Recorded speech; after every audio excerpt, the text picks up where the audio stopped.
Tonight's episode of the Tuesday Night Cigar Club is brought to you by Drew Estate.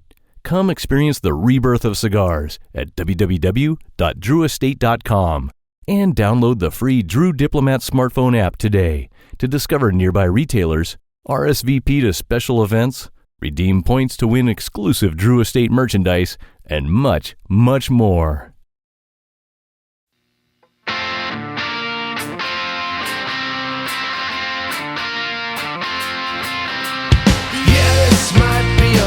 Mistake, but I'm having too much fun to wait.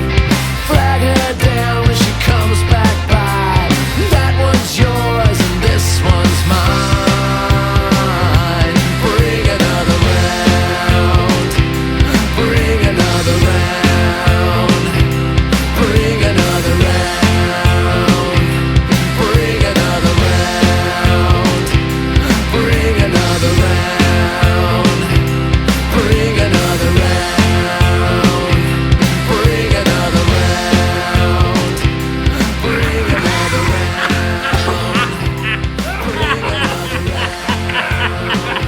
Bring another round.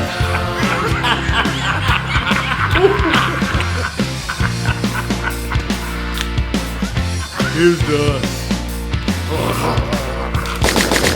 suckers. Good evening, brothers and sisters of the Leaf. Coming to you live from where it all started, O'Brien's Irish Pub in historic downtown Temple, Texas. It's the Tuesday Night Cigar Club's 5th anniversary drinking and smoking and drinking some more extravaganza. 5 years. Holy shit, it's a miracle these numbnuts are still alive. And tonight, these indestructible knuckleheads will be drinking the 40th Hoppy Anniversary Ale from my old local favorite, Sierra Nevada, while smoking both the Viaje Buckshot 12-gauge cigar and the Brick House Maduro Toro cigar from J.C. Newman. And in between sips and puffs, they'll be talking their way through the action-packed 1989 cop thriller, Shotgun. Sounds like we're in store for 3 hours of non-stop entertainment, folks, so sit back, light 'em up, and enjoy the show.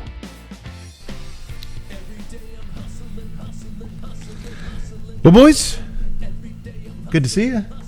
Hey. Tonight is a very special night indeed, as it is our 5-year anniversary. Congratulations. Yeah, congratulations. 5 fucking years. Yeah. We're still alive and drinking more than ever. Doctor, you owe me a Coke. Well, Jack and Coke.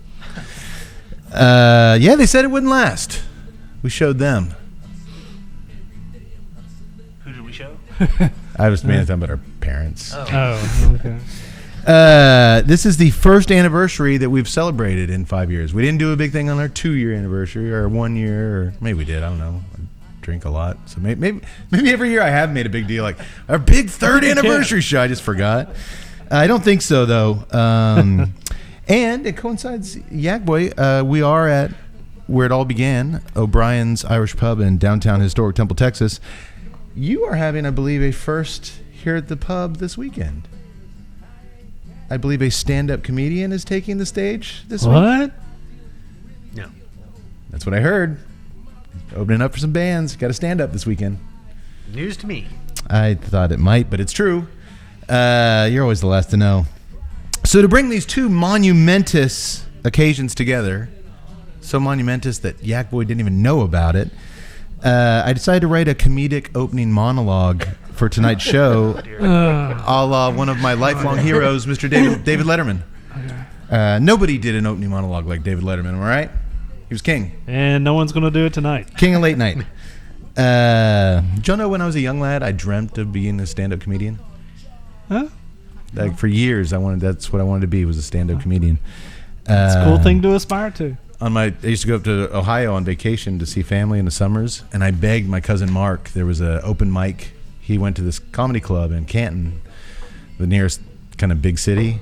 I heard him mention they had an open mic night, and so I begged him. I probably would have been like, I don't know, 6th grade, like 12 or something. But I was like, this is what's unique. I'm like a kid comedian. This is gonna be. You got to get me out that open mic night. It's gonna be hilarious. Right? Once he heard my material, he kind of dodged me the rest of the trip I was there, and he couldn't be happier to see me get on the plane back to Texas. I do remember a few of my jokes though, so I'm gonna just kind of give you a little thing to. Right. These were two. Yeah, no, I'm good for this. These were Let's go. two of 12-year-old Cades. This is what I was gonna do at open mic night, Canton, Ohio. Why, when someone calls you and it's the wrong number, do you feel like you have to apologize? I'm sorry, you have the wrong number. Why are you apologizing? You didn't do anything wrong. They did. They should be apologizing. That would have gone over huge. You guys can laugh. Don't No. freeze up. No. I'm waiting to. And what's the deal with old people licking their fingers when they're dealing with paper products? It's like, hey, Grandma, I might want to read that book later. How about you lay off the saliva? And what's the deal?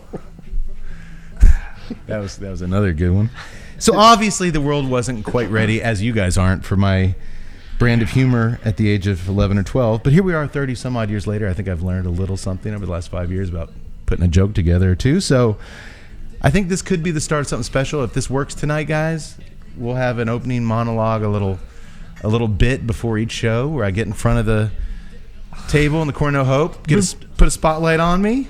When I hit a joke, Fritz, if you could just give me that bass thing, that would boom, like a little doctor, little drum shot. If you feel if you guys are feeling it.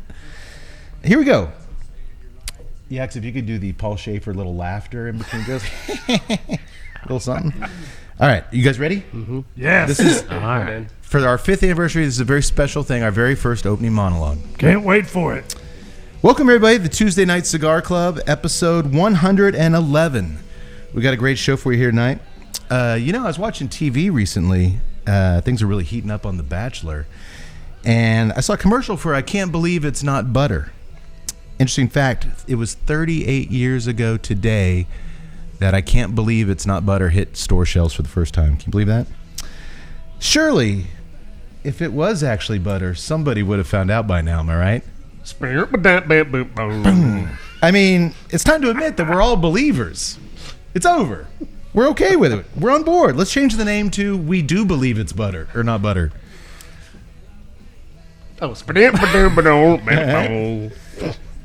We do believe it's not butter. That's Very good. okay. Well done, sir. All right. Hey, speaking of The Bachelor, the latest season's in full swing, and the wife and I were watching Peter, the Bachelor, take his date to a music festival in this little Costa Rican village. Oh, yeah? And, boy, it was lots of music and dancing going on, and I just couldn't believe how many midgets were roaming the streets. Okay, sorry. I too thought that was the We're getting in. I'll give you a little... Yeah. boy, they're wearing little cowboy hats and little decorative vests, and they're just dancing around, but there's so many of them. So I turned to the wife, who, imagine this, she's a little bit smarter than I am. I'm like, is there something in the Costa Rican water supply that's producing all these midgets? And she looked at me, and she's like, those are children.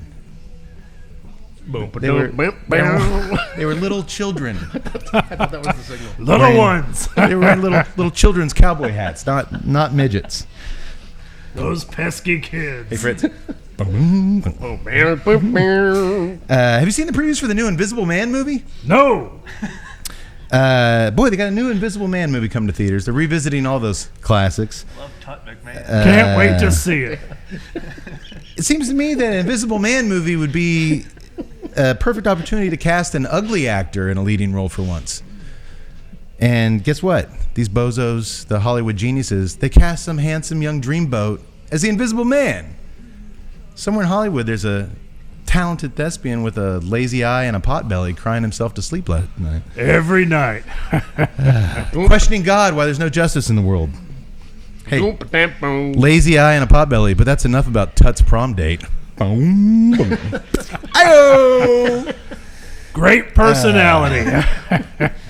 And folks, in current... Turned out to be quite effective, sir, yes. Hey, and in current real news, a mom whose child was dying of the flu and was prescribed Tamiflu by her doctor to give to her sick son, chose to then consult a bunch of mommy anti-vaxxers, those wackos, on Facebook. And she decided to follow their advice and give him elderberries instead, and she woke up to a dead son. Man, your jokes kind of suck. Yaks. Aren't elderberries what Gargamel and Azrael were always trying to steal from the Smurfs? The Smurf berries. Do I look like Papa Smurf? How the fuck do I know? Not a botanist. So sleep well, mommy bloggers. You killed a kid. Go fuck yourselves. That's the drum shot. I don't. Well, we got a great show for you at home tonight, everybody. Musical legend Fritz Beer's in the house. We've also got wacky wild man Jack Hanna from the Columbus Zoo. He's going to come in and show us some of the crazy stuff, which we're always looking forward to. What a treat. And yes, the doctor has been ordered to stay away from the llamas this time. That got a little messy last visit. I'd like to go ahead and 86 this opening monologue segment. Stick around. We'll be right back. This little golf swing. What do you think? Little polishing, maybe. No. I like the Happy 5th anniversary. Let's do a shot.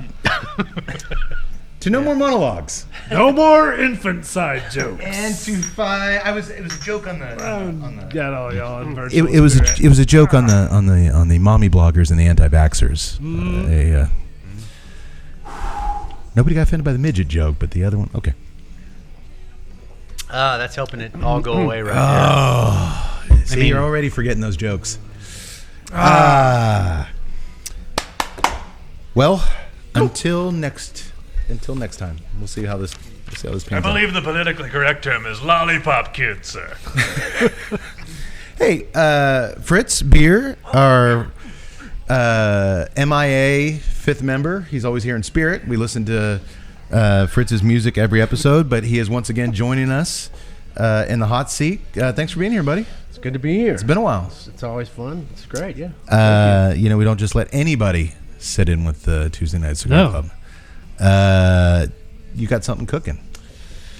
Well, we got the Bon Air Tavern that we're getting started in Austin. We hope to be open in March. We talked about it last time, but we were just kinda getting underway, yeah. and now we think we're getting close to opening that. So should be late March, and we should be opening our doors. What's the street address? It's 9070 Research. 9070 Research. It's at Research and Burn It. There's a big sign out front that says Bon Air, BONAIRE. And you're going to have good beer. We're gonna have good beer, good cold beer, some Midwest stuff that's you don't necessarily see a lot in Austin. Well, a lot of the Austin craft stuff, but we'll also have some of the Midwest stuff that you don't get there, like old style, and stuff like that on as draft. Okay. And then we have a food concept that's very, very inexpensive bar food concept. So the price is, it's a lost leader, but that not in the bad way. It's good food. Yeah. But it's just like if you're at a bar in Austin and you think you're hungry, then it's $20. $20. Yeah, it's Right out of $12 at least to get something Yeah. small. This is the food costs will be low, and we think it's much needed in Austin. Can't do anything about housing prices, Not yet. but Hey, speaking of housing prices, have you guys seen? No, I'm not. I'm done, I'm done with the jokes. Well, we're very pumped. We're going to get out there for the soft opening. you guys are coming out with a soft opening. We're going to turn it into a hard opening. Oh, yes. Oh, yeah, baby. There will be a gaping opening before I you think we know. just got knocked off the list. Now we need you guys to come down and really work the staff over, if you know what I mean. Doctor? It will be easy to do, sure. You have your marching orders. All right. Well, we are going to... Romaine lettuce. Not good. We're going to be frequent regulars at the Bon Air. Can we get a booth? I think we need to put Like the with a show on there every picture of our every heads? now and then. Our own booth? Yeah, with a picture of our heads above it. That'd be something. Along with the other tragedies like the Hindenburg and Yes. the Chicago Fire and all And that the stuff. Tuesday Night Just Cigar thinking, Club. yeah, I'll have a picture of you guys up there. You do not serve these people underneath it. Thanks for letting me plug that, though. Ready. Oh, well, we're excited. And even when Fritz isn't here, as soon as the doors open, we'll let the listeners know, and we'll take the camera down there and shoot some live stuff, and That'd be pretty cool. That'd be cool. Yeah. get some good tracking shots of your bouncers dragging me outside, kicking and screaming. Get the shaky cam footage as they're pummeling you in the alley. You're in charge of finding my pants that night. I put the doctor in charge last time, and that didn't pan out. No, I'm going to be the one giving instruction to the bouncers. For God's sake, work the midsection. Hey, he said work him over. Can't you see his head has already been bludgeoned beyond repair? Get into the rib cage, man. This is gonna work, Fritz. This is gonna be. Good. I hope you guys are regular guests. Finally, your affiliation with Tuesday Night Cigar Club is gonna pay off in spades for you. After the lawsuit, you're going to be paying in spades for somebody else. But I'm not gonna sue Fritz. no, one of his other patrons are going to sue for The lawsuits are out of control. What? They're suing the binary? No, they're suing you guys.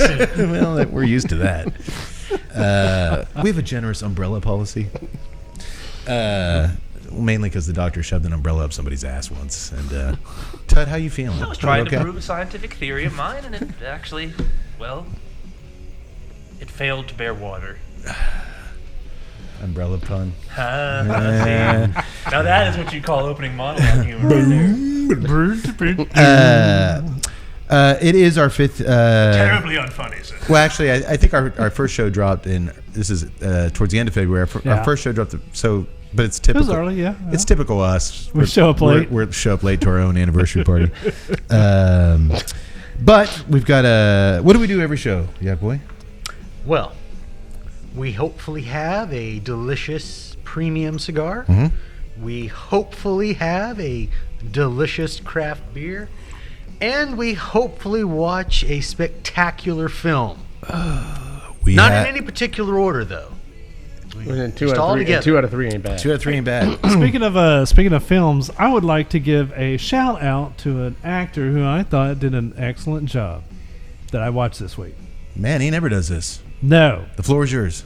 the wife and I, we watched Knives Out. It's like a little whodunit throwback to the Agatha Christie type stuff. Daniel Craig, Jamie Lee.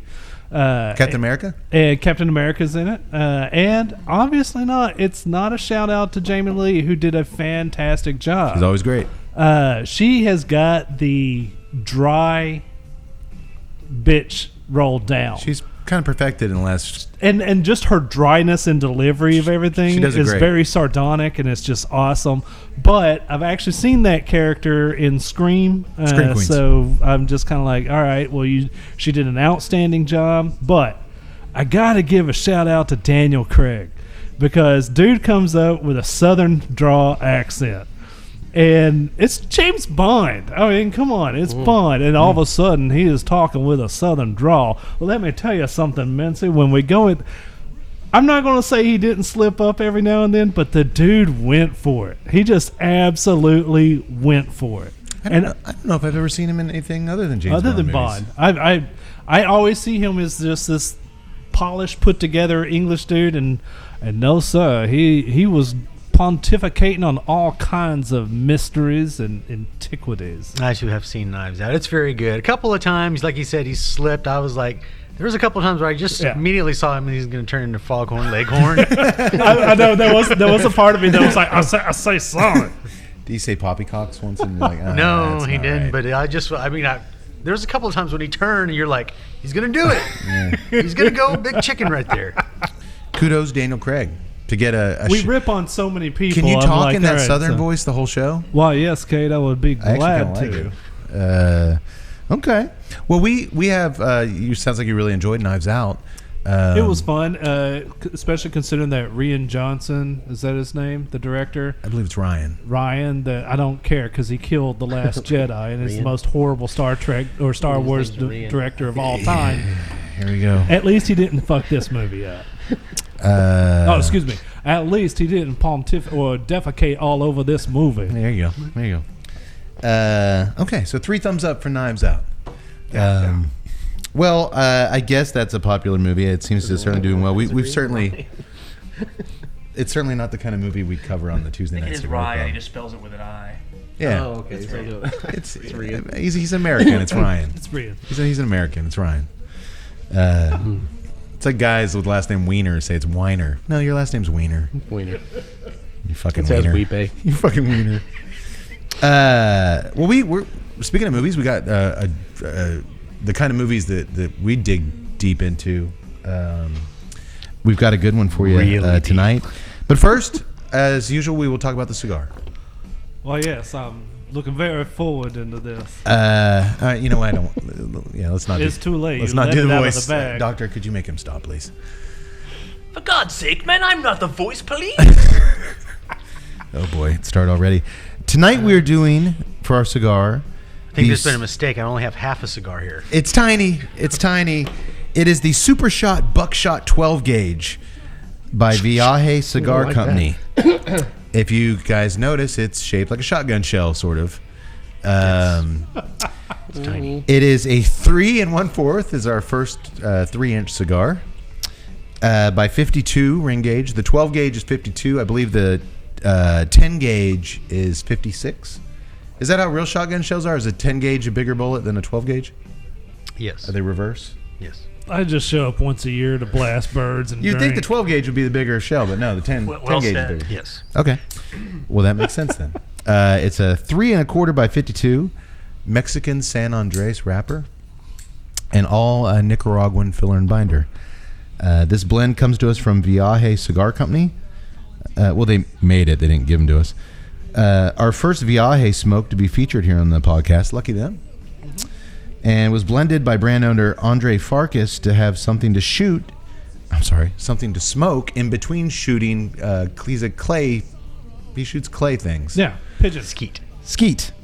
So he wanted something Or clay short, pigeons. he could smoke in between shooting sessions, and all the various sizes represent different shotgun shells. And they come packaged, get this, in cute little boxes that look like ammunition, little cardboard boxes that look like shotgun shells. Right. Doctor, you were involved in a shotgun wedding years ago, weren't you? I officiated it, actually. Oh, that's right. How'd that go? I lied and said I was a doctor of administration, and they allowed me to oversee the proceedings. Did some free drinks? It ended in bloodshed. Still, did you get some free drinks? Of course. I made sure to see that before the ceremony began. Oh, you think I'm some kind of idiot? So I'm going to say go ahead and light up, but I think it's fair to say 10 minutes from now I'll be asking you how was it? How was it? But Light up, I'm champing. it is a closed foot cigar.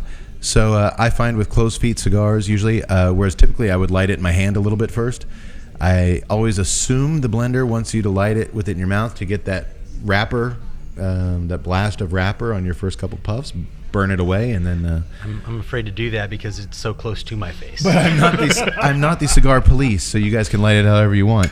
And while we light these up, I'm going to let Yak Boy do what he has been doing for 5 fucking years. Can you believe that? 5 years you've been telling us about the wonderful world of craft beer. You could teach a class at Tuts College about craft beer. Can I? Why, yes, you can show up on the quad, as the kids call it, and lecture about your Why did beers. I open my big I'm gonna need an honorary degree. I need one of those right now. Framed. All right, now I'll talk about the beer. Wait, what? Huh? Tell us the beer. Sierra Nevada. That's all I got. Hey, one of our very first shows was the Sierra Nevada Hop Torpedo. Hop Or- torpedo. Hot for you? Yeah, the Hop Torpedo. I think Hop- so. Hop pedo? The Hop-pedo. Double hop torpedo. Something like that, Yeah, yes. something. Again, been drinking for 5 years. You can't expect us to remember anything. From Sierra Nevada, founded back in 1979 by founders Ken Grossman and Paul, I'm going to say this right, Camusi.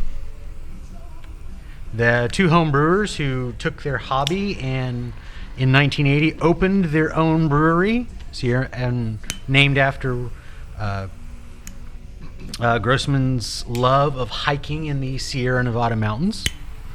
And that was all the way in 1980. So the beer we are drinking is their 40th anniversary limited edition, as they call it, the Hoppy Anniversary Ale. Hoppy Anniversary. I said hoppy. Happy know. anniversary to you. Happy anniversary to you. Please continue, my good sir. Oh, Jesus. Sticking with it. You told him to. I know I did. This is my fault. Like Daniel Craig, I'm just going to ride this pony. You're nothing like him. It's James Bond.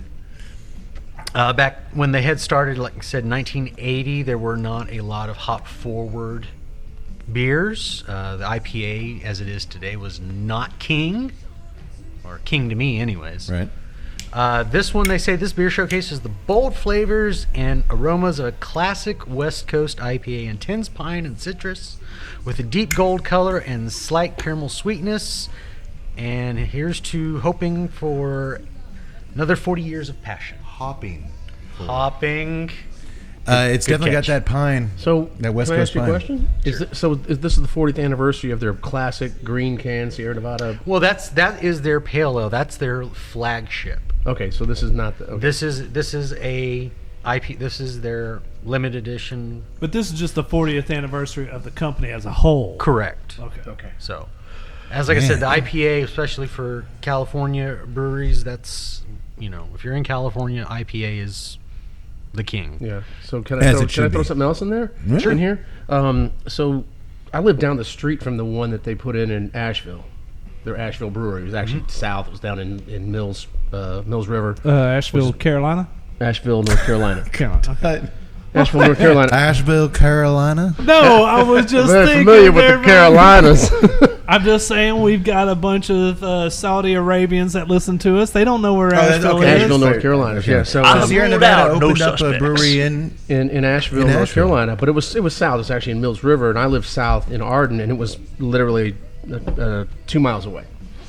So we'd go. I went over there and tried all their beers, and I finally got to like the green can, the pale ale. Yep. That took a while because I was not used to that stuff either. You've never but been I finally a got to like big. it. I'm like, okay. You've never been a big IPA guy though. Not a big IPA guy, but I tried. So I went down there and tried all their flights, their stuff, and they have it's what I thought was kind of cool about it was they had this. Everything had that profile of that pale ale kind of thing, like even like their other like something completely different.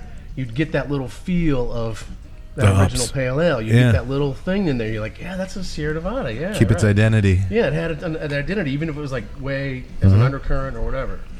And all right, that's it. That's all I got. Well, No, no, I kind it's of like that because if you're going to go for a brand, I like being able to recognize that trend throughout your lineup. Yeah, I thought that was actually kind of cool that they had a brand thing, a brand taste. I really, Cody and I know you guys are hit or miss with IPAs. Yeah, take some maintenance. Tut and Doctor. But Cody and I love them with all our hearts. And boy, I'm definitely getting the pine. Yes. The pine from the hops, which is a big West Coast thing. Yeah, it's classic West Coast. It is. I mean, it's. Now good. I've been drinking That's a good. lot of double IPAs lately, so it's kind of taken me a minute to get adjusted to the basic. That it's milder. Yeah, just not quite as viscous, not quite as thick, not quite as. How many IBUs was this? Oh, the numbers. sorry. It's 65 IBUs and 6% ABV. So, okay, so I mean, it's easy, Sounds about right on the IBU. kind of easy on both. Yeah. Right. I mean, it's not pushing it up. I mean, they're not taking it into the 80s or 90s. Yeah, and I respect that. Which I- makes I- sense if this is a kind of a celebration of where they started. People weren't infusing beers with 1 million hops into a can, 40 years ago. They should I have been. just like it when it sounds realistic. It's not like this is 98,000 IBUs. Really, it tastes like a Bud Light. 14% alcohol. You liking it, Yax? I am. I'm like you. The citrus is really prevalent for me. Yeah, I'm getting more pine than citrus. Doctor, you enjoying it? Well, I'm still trying to see how it works with the old buckshot here. Tut, Buckshot. How's it treating you? Not good. It's way too much maintenance. Well, And it's gone. with a I'm trying closed to- foot, you kind of have to finesse that lighter until you've got a regular. It took me a little bit, but I mean, it's looking and burning like a normal cigar now. Man, I've got 4 touch-ups on this thing, and it's still on the edge of it. Anyway, the taste is okay. I mean, I'm not going to sit there and say, "Oh my God, you got to run out and get this." Well, it's a little early. Yeah, I guess. So. I've literally taken like 4 puffs, and this is what it taken is. 4 puffs and decided what it is. You've learned nothing in 5 years. Boys. I'm just saying, I'm a lazy cigar smoker. Don't make me work for it. We did not have time to savor tobacco at the Battle of First Manassas when I was commanding the 104th North Carolina. I say, son. Why'd you guys have to see that stupid Don't movie? go foghorn. But I will, Don't go I will say foghorn. there's a it's an interesting pepper slash spice. It's not really a pepper, but it's not really a spice either. It's like they had a baby on that retro hill. It is a very nice burn on the nose. Viaje they do a lot of the pepper cigars, the jalapeno, the fat pepper. I actually reviewed, I believe, the jalapeno on our website, a written review. He does kind of nail that the vegetal pepper spice, whether it be jalapeno or. And I kind of like that retro hill. It is a nice retro hill. I'm actually getting more out of the retro hill through the nose. Yeah, I'm getting. It's really get some enjoyable. nice Whereas stuff through through the draw, I'm just getting that Nicaraguan earth. Yeah, it actually smells good. Like it's the smell around. The aroma is really great, good. yeah. I smoked a cigar. I think I mentioned on the show. I've been doing some. I was asked to contribute to another cigar website, Blind Man's Puff, where we panelists get sent blind cigars, no band on them, and you smoke them and rate them, and you go through this whole process, but you have no idea, who the manufacturer is, what the cigar is. It's been kind of an interesting process. But anyway, I smoked a cigar for them this morning, and no aroma. Like, there was tons of smoke. Yeah. But it smelled. There was no smell to it. Nothing through my nose. Yeah. And literally just dirt on the. Like, it was the most nothing cigar I've ever had in my life. And like, I thought it might be a joke. Like, every new guy, they throw this one in there. It's not even really a cigar. It's just like a bunch of rolled up newspaper in there. Send it to the kid. But boy, I just couldn't believe I never had a cigar that had that. Like, I could have smoked it in my house and my kids wouldn't have known. Like, it had no smell. Yeah, this aroma's nice. Yeah. And we're not in, usually, we're stuffed into the corner, no hope. We're here at O'Brien's with a huge ceiling. It's still hovering. I mean, it's not. There we go. Okay, well, I'll come back to the cigar. It is a tiny cigar, so we do have 2 cigars to do tonight. I just finished mine, Cade. God damn it. So It does have something interesting on the very back of the palate. meatloaf. No, I'll get back to you. It's almost, and That it would be might interesting. actually be the More of a hops cream bringing it spinach. out of it, because it's a bit. I've never had a citrusy type cigar, but there's like a citrus type on the back of it. Could it be the beer? It's probably playing with the beer. Might be a beer. Maybe take Yeah. a step back from it for a minute. I'm gonna let them play together. See what happens. Let's see what happens. I'm like a mad scientist. We are cigar detectives. That is right. Yeah, that's right. There was a mystery here. We're Moving going to on. find that cigar. What's the other thing we do? Yaks, beer, cigars, and We do a fine, movies. spectacular film. You have one of those, hopefully. right? The reason we're smoking About the that. Films, right? the reason we were smoking the Buckshot 12 gauge tonight, which by the way just hit stores this week. I was afraid we weren't going to get them in time. These showed up in the TNCC mailbox yesterday. But if you're a fan of Smoker's Abbey in Cedar Park, you got them last week. Cedar Park, Texas. This is Cedar Park, Tut's Texas. Home Cigar Shop. Was that your Howard Cosell? No, that was don't know what that was. just me being At coy. the Cedar Park Cigar Shop. Tut's hometown store is Cedar Park in Cedar Park, Texas. Is Smoker's Abbey. I've been there. I've sat in their comfortable chairs and had a really tasty smoke. There's a really good brewery, the Red Horn Brewery next door.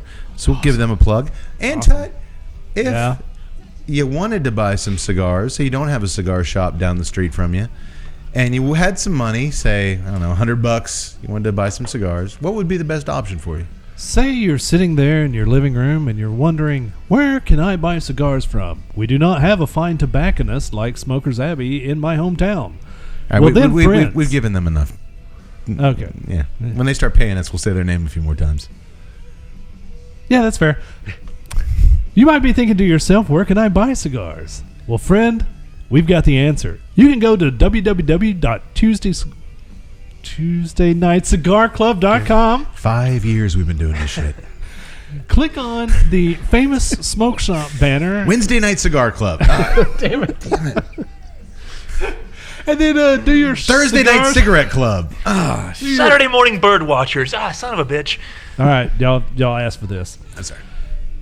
Click on the famous smokeshopbanner.com there, and then do your cigar shopping. No, I can't do it. Yeah. Thank God.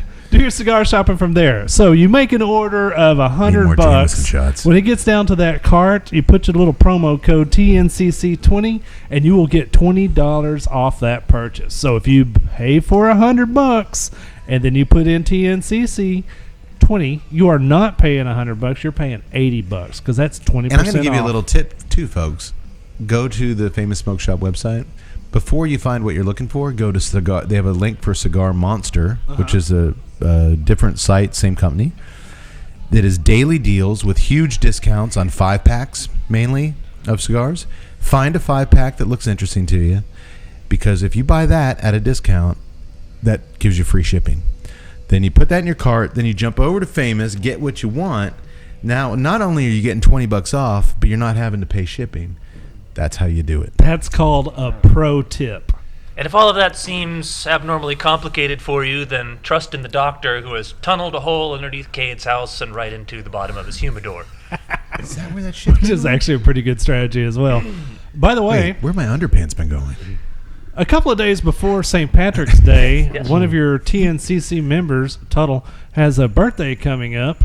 And so if you want to buy Tuttle a gift, go to TuesdayNightCigarClub.com, click on the Amazon banner, do your shopping for Tuttle's birthday gift there, and we will get a little bit of a kickback. So I will get a great gift. You will feel great about yourself, and you're saving money and helping keep us the lights Well, on. that trumps my plan. I was going to go to Arizona again, visit old Sloan Stadium over there in Mesa, get you a nice Cubs spring training shirt. Oh my God, that would be awesome. Smear it in shit and mail it to your house. Jeez. I would- Oh, it was cool till you threw in that last part. Please don't do that. I mean, What did I say? I would. Nothing. Oh, and about that last. By the way, if you're going to Cubs training camp, go to TuesdayNightCigarClub.com and One last thing. I see you boys were admiring. Cody and I wore our colors tonight. I admired that. When Cody walked in, I was like, hey. What do you call bikers? What do they call them? colors, Cuts. cuts. We are wearing our Tuesday night hoodies over here.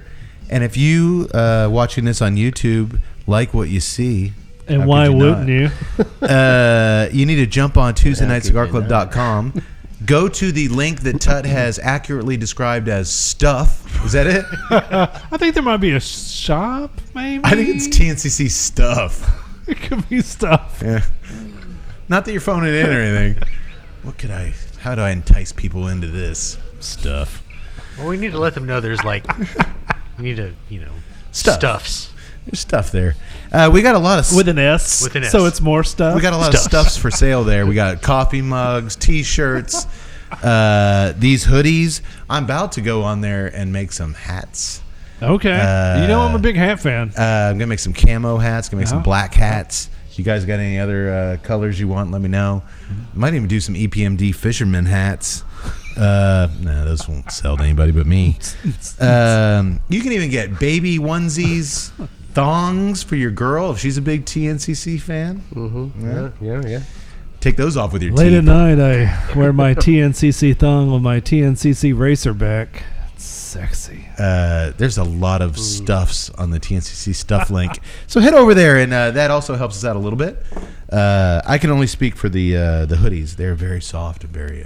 Man, we are plugging the crap out of everything. We need money. Help us, please. There will be no sixth If you anniversary. want the Tuesday Night Cigar Club to get to our 40th anniversary, boy, what a sad show that'll be. We'll be dead. Yeah, just be a static shot of our graves. Desiccated corpse. That's just Are they burning? I think they're made of tobacco.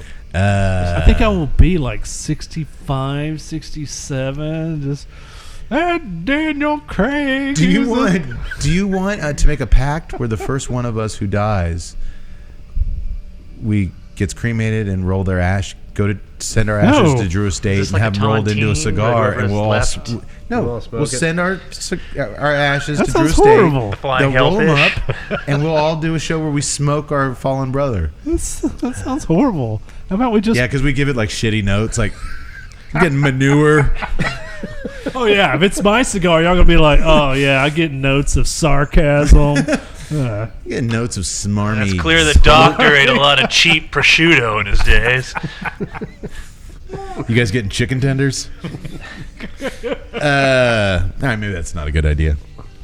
Okay, you know what? Actually, Tud, I have since we've been yapping our jaws, I am getting. Originally, it was just just kind of general earthiness, dark, kind of stronger earthiness. But I think I'm starting to get a little bit of sweetness from that Mexican San Andreas wrapper. But I'm getting mineral on the back of the draw that's going with that earthiness. The spice is maintaining the nose. It's actually turned to an enjoyable little smoke. It is. I'll definitely agree with you on the sweetness. I'm picking that up for certain. We did a Mexican wrapper last episode with the Sacred Scales archetype cigar, and we were all kind of like, wow, we'd never seen a Mexican wrapper that light. This is what we expect from a Mexican San. I mean, this is dark, oily. I think it's getting darker as we smoke it. It actually does seem like it's kind of changing. What is this thing? I really like that retro hell. I'm a fan of that, and I'm normally not, that big of a retro guy. But Fritz is a guy who doesn't smoke, on the level, as many cigars as we do. Are you enjoying? I mean, it's a fairly on the stronger side of.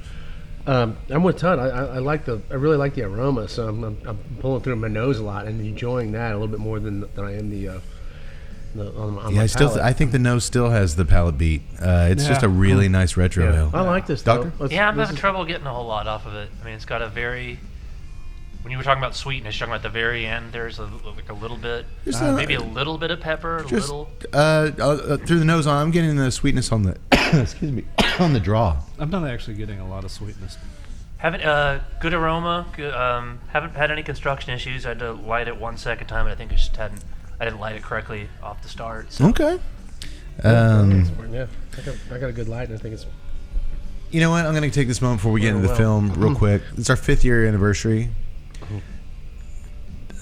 I kind of wanted to get you guys on camera with this news. I didn't want to tell you ahead of time because I kind of wanted to get your reactions on camera. We're finished. No, we're going to begin. This is going to be our. I was going to be happy. This is going to be our farewell tour. Farewell tour. Yeah. Okay. From this point on, this is the TNCC's farewell tour. The good news is what I've learned from Kiss and Motley Crue. And you can do a lot of these farewell tours. Shit. So, we're going to keep just doing them indefinitely. But every episode I'm going to announce you're here on our farewell tour. When the Who did their first farewell tour, 20 years ago? 1982. They were sponsored by Schlitz. Oh, really? Yeah. That's how long ago it was. Yeah. What do you think, real quick, as a musician? I mean, there's all these bands doing their, last chance you'll ever get to see your heroes. Ozzy's done like no more tours 7 times, on one hand, I'm like, man, as a fan, you got to feel like shit because like if you shell out $200 because you just want to see them once in your lifetime, and then 2 years later they're back in your hometown, I get that, but I also get as a musician. If you've lived your whole life on tour at that kind of success level, I was thinking about this, and you're pampered, and you're kind of just handed everything on the road that you could want, and then all right, we're done, no more, we're retired. After a couple months at the house with the wives, and nobody just after a while figuratively sucking you off and telling you how great you are all the time. After a while, your name. Who wouldn't be like? You know what? Let's get the fuck back out on tour. That's like where everything is. You may have your problems with your bandmates and shit, but it's got to be a hell of a way to live. I mean, do you ever get like these guys are full of shit, or do you like I get it? Like I get. No, I used to get pissed off at the farewell tour, and then a year and a half later they're back out again. So I'd be pissed off at that. Oh, not really, but I mean, it didn't seem like they were necessarily milking that ticket. It's just like it was like a normal ticket, whatever. Which are way overpriced anyway, arena show, whatever. Yeah. So, oh my God, especially nowadays. But I used to be like, oh, seriously, farewell tour. Okay, see you next year. But what I do understand though, because I keep playing with my band out of St. Louis, the Bishops, and and it's not like we don't do a farewell tour. We just get together every now and then and do a show. And why? Because I call the guys up and go, "You guys want to do a show?" And they're like, "Fuck yeah, I want to do a show." Yeah. Because it's so much fun. Yeah. So we practice for a couple of weeks, and then we do a show, and we're like, "Oh man." See, I don't think that's the case. Anyway, I'm like, and so at the end of the show, I'm like, "Okay, all right, you guys want to do it again next year?" And they're like, "Yeah." See, I don't think that's the case with most of these guys because they all seem to really hate each other. Like they seem to only function together to make. Well, on that level, there's a whole weird thing about it because I saw Sammy Hagar talking about the Van Halen reunion tour that he was. Mm-hmm. There was a reunion tour where he did half the set and David Lee did the other half. Yeah, so whatever it was. So there was a reunion tour with David Lee Roth, and then there was a reunion tour with Sammy Hagar too. Yeah, and Sammy was talking about it, and Sammy's actually pretty down to earth. I think kind of cool guy, and he's like. He is. And then so you guys get along or whatever, and Sammy goes, I don't know. We took separate planes. We took, everything was separate. I didn't see those guys till we got on stage. Yeah. So at that level, like, who cares? Everything is taken care of. Now, what would be curious to me is some of these smaller bands that like one-hit wonder bands or two-hit wonder bands, like say Gin Blossoms, right? Who came to my hometown in Alton, Illinois, and did like on a summer tour schedule and played like a street party. Like recently? Are they the guys that did the Friends theme song? A year or so ago. No, that was somebody. Oh, is that somebody else? Really cheesy. What did the Gin Blossoms? They did Jealousy. Oh, Hey Jealousy. Hey Jealousy. Okay. Right. Okay. So I wonder because those guys don't have all that luxury going on where they've got everything catered and taken care of. Sure. Those guys get on a bus together and hang out for 3 months in the summer. So I wonder how that goes. But my feeling is they probably actually really enjoy. You'd have to. Yeah. You'd have to at that.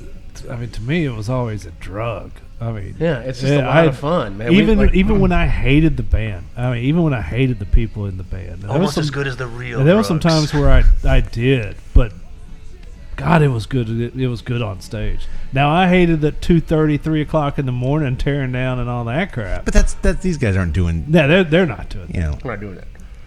I will say I was listening to a funny thing with Vince Neil of Motley Crue's not getting up there on a scaffolding. Speaking of his own pedals and blowing his own chords and shit. He couldn't climb up anything. Speaking of Crew, they're coming back with Def Leppard doing the stadium bill. Hang on, Dill, because I was listening to a radio show and this guy was like, they were talking about this same subject, and he was like, "Well, what do you think, fans?" And he was like, "Personally," he goes, "I think it's kind of a little bit." The radio host, I can't remember who it was. He was like, "I think it's kind of a raw deal," because, but I get it. Make the money while you can. If you still can do it, let's go do it. He was like, "But what did the fans think?" And this one guy was like, "Oh, I remember that final tour. Yeah, because I was married at that time, and Crew was coming by, and then they had that contract that they would never tour again. They made a huge deal. They signed a contract. It was a huge deal." He goes, "And they came through, and I knew this was my last chance to do it. My wife told me it's either them or me. I got a divorce." I went and saw the show. Firstly, I'm like, "Well, you're a dumbass for doing that." But at the same time, I'm like, I can understand why that guy has a grievance against Motley Crue. And the next thing I know, Vince Neil ran off with my wife. The whole thing was orchestrated. Trust me, Vince Neil's not running anywhere. He's not running anywhere anymore. Hey, now. By the way, if you haven't figured it out with all this music talk, it really kind of tells you what the movie's like tonight. I guess we need to get that. But if you want to listen to some good, talking about Elvis Costello again. If you want to, no, not tonight. Moving on. But if you do want to purchase some TNCC endorsed great music, head over to fritzbeermusic.com, and there is just a treasure trove. The Bishops. His current band that he's playing with. You've also got Crown Vic from his days in Virginia, which one double album, one their original album's great. You got some Punchy on there from his Austin days. You got a lot of demos. You got some other kind of side projects on there. There is just. If it's is it possible to have too much Fritz Beer music in your iTunes? No, some of our fans, I don't think so. And some of our fans are wanting to know more. Oh yeah, we got a message the other day. Yeah, that was pretty cool. It's like, hey man, what's that song that?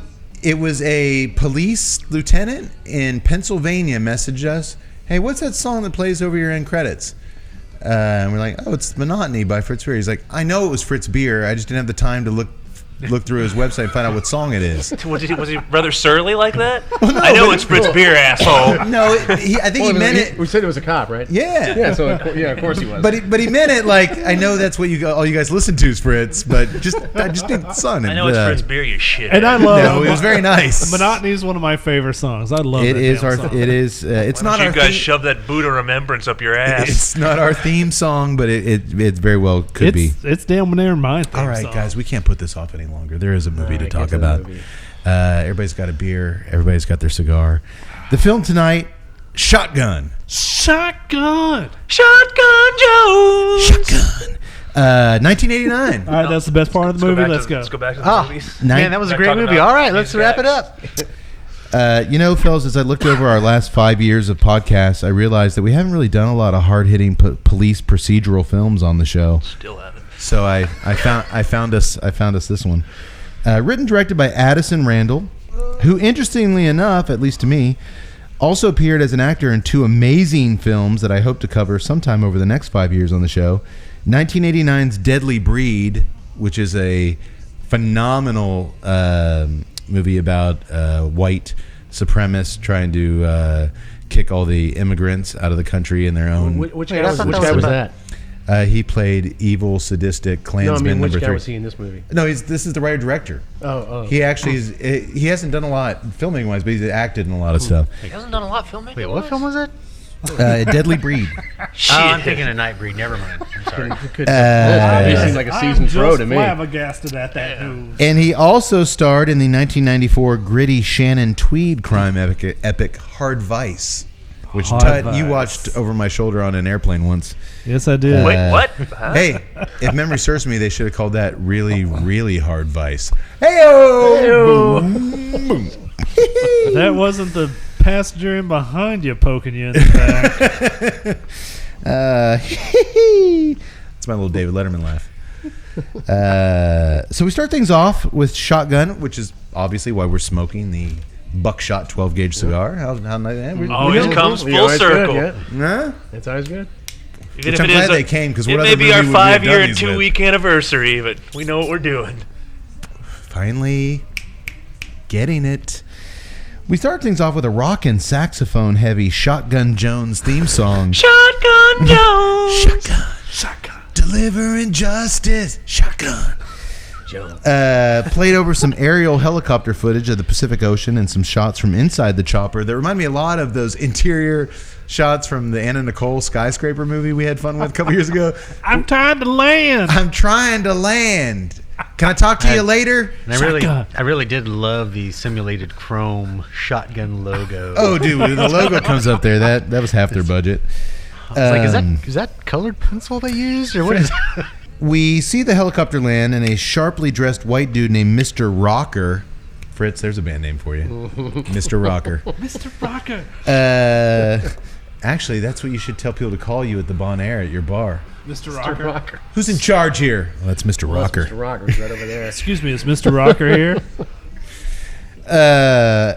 He exits the helicopter once it lands down in Mexico, and he's accompanied by some heavily armed white dudes. Mr. Rocker hands over a briefcase filled with $2 million American dollars and is handed a briefcase full of drugs by the Mexican drug kingpin Mono is the man's name in exchange. That means hand. It does mean very good. It means hand. They toast to their friendship with a shot of tequila, which Mr. Rocker kind of struggles a little bit with. And then Mr. Rocker tells Mono that his boss, Mr. Rivington, wishes to buy Mono's little village at any price. Mono laughs. You pinche gringos are all alike. My village is not for sale. Well, this is not the answer our pinche gringo was looking for, so he grabs the suitcase and runs for the door as his men open fire and blow Mono and his men to smithereens. That escalated quickly. Boy, Yeah, that did. I wish That your got out of answer had hand been fast. different. No, it was funny. But it was like, I look forward to doing business with you all the time. We're We're brothers. doing really good. You pinche gringo. Every time. Yeah, they blow him to smithereens. Which, Fritz, Bye, Mono. I was never a fan of the band The Smithereens, but if you tell me that they got their name after watching the movie Shotgun Jones, I might You might like them a change your little mind. more. I will tell you this about the Smithereens. They were loud as hell. Yeah, but you got to admit, they're kind of lame. I don't like them that much. Overrated. Overrated. Mr. Rocker gets to the chopper and immediately tells the pilot to take off, leaving his men behind. Except for that one guy. Classic, sharply dressed evil white And dude move. he even eggs him on. You can make it. So one dude gets up. As they're taking off, another dude gets up. The guy tries to help him. Then Mono has one surviving of his Who gang. happens to be a crack shot. Comes out, shoots the guy that was holding the guy. He falls, which is for a low-budget movie. It's a helicopter fall. And they fly off with the other dude just hanging on by his fingertips. But did anybody notice the one guy who jumps off the porch of this house and it looks like he's in the chorus line? He does like this little double heel kick as he's getting out. He's got this shotgun and he's like, well, they're like, probably like, just run out there and we'll shoot you. He's like, I'm an actor. I can do more with this. Click my heels. Just jump. That's okay? basically Jazz what it's- hands.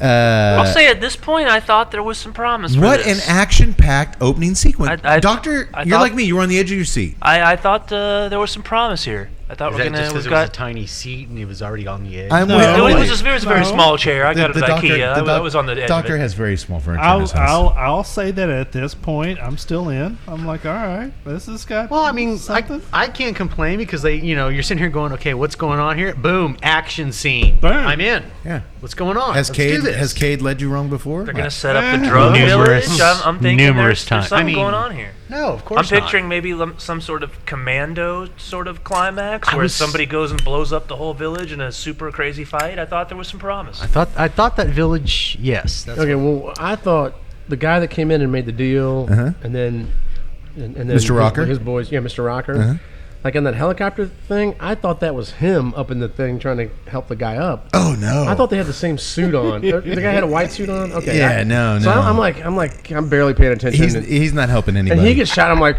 well, there's the main guy just got shot out of the helicopter. I'm like, no. He was what's up, this, a 10-minute movie? He was up with the pilot.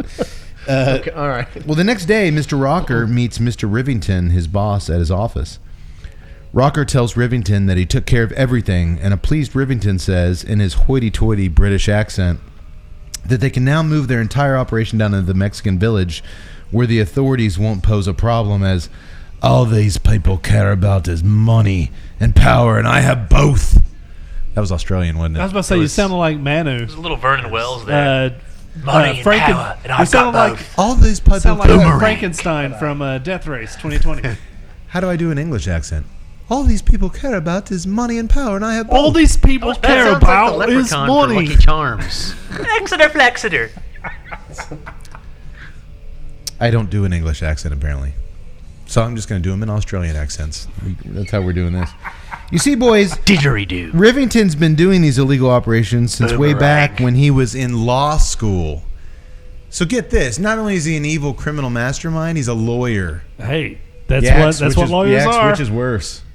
I thought they were synonymous. Well, they took them. Where's they took my- the where's my two drum evil shot? Where's my rim 80s shot guys. there? What if we made him both? How could we make this guy more evil? Make him a lawyer. Yeah. Cade, would you pass me another one of these fine bottles of learning serum? Certainly. Rivington proceeds to tell Rocker to get back down there to Mexico and make that village into an impenetrable fortress with tons of guards. Sounds like Mexico's going to have a lot. I'd make it Sounds like- independent it doesn't really tons sound- of gods. It really sounds like, Rocker was like, I took care of everything. You ran away. I mean, you literally like, oh, you're not going to sell me the village. Well, He saw to it that Mono was back up out the killed. door. Did you return the rental helicopter? Did you get the deposit back? Those things don't grow on trees, Rocker. It sounds like Mexico's about to have a lot more pinche Don't do gringos in their midst. Am I right? Mm-hmm. You know who else is about to have a lot more pinche gringos in their midst, boys? Who is? That's right, Tut. I'm talking about the folks in Esteli, Nicaragua, because that's where the TNCC crew, or part of us, is headed in a few weeks to soak in all the wonder and majestic glory of the Drew Estate Cigar Safari. That's right. Yak Boy and I are going to Nicaragua in a couple days. And while we're there, we will be smoking a shit ton, I'm sure, of the Pappy Van Winkle Family Reserve Barrel Fermented Cigars. It's a long filler premium cigar, rolled in limited quantities at La Gran Fabrica Drew Estate in Esteli, Nicaragua. Deep barrel fermentation is the key process that makes this expression vastly different from anything on the market.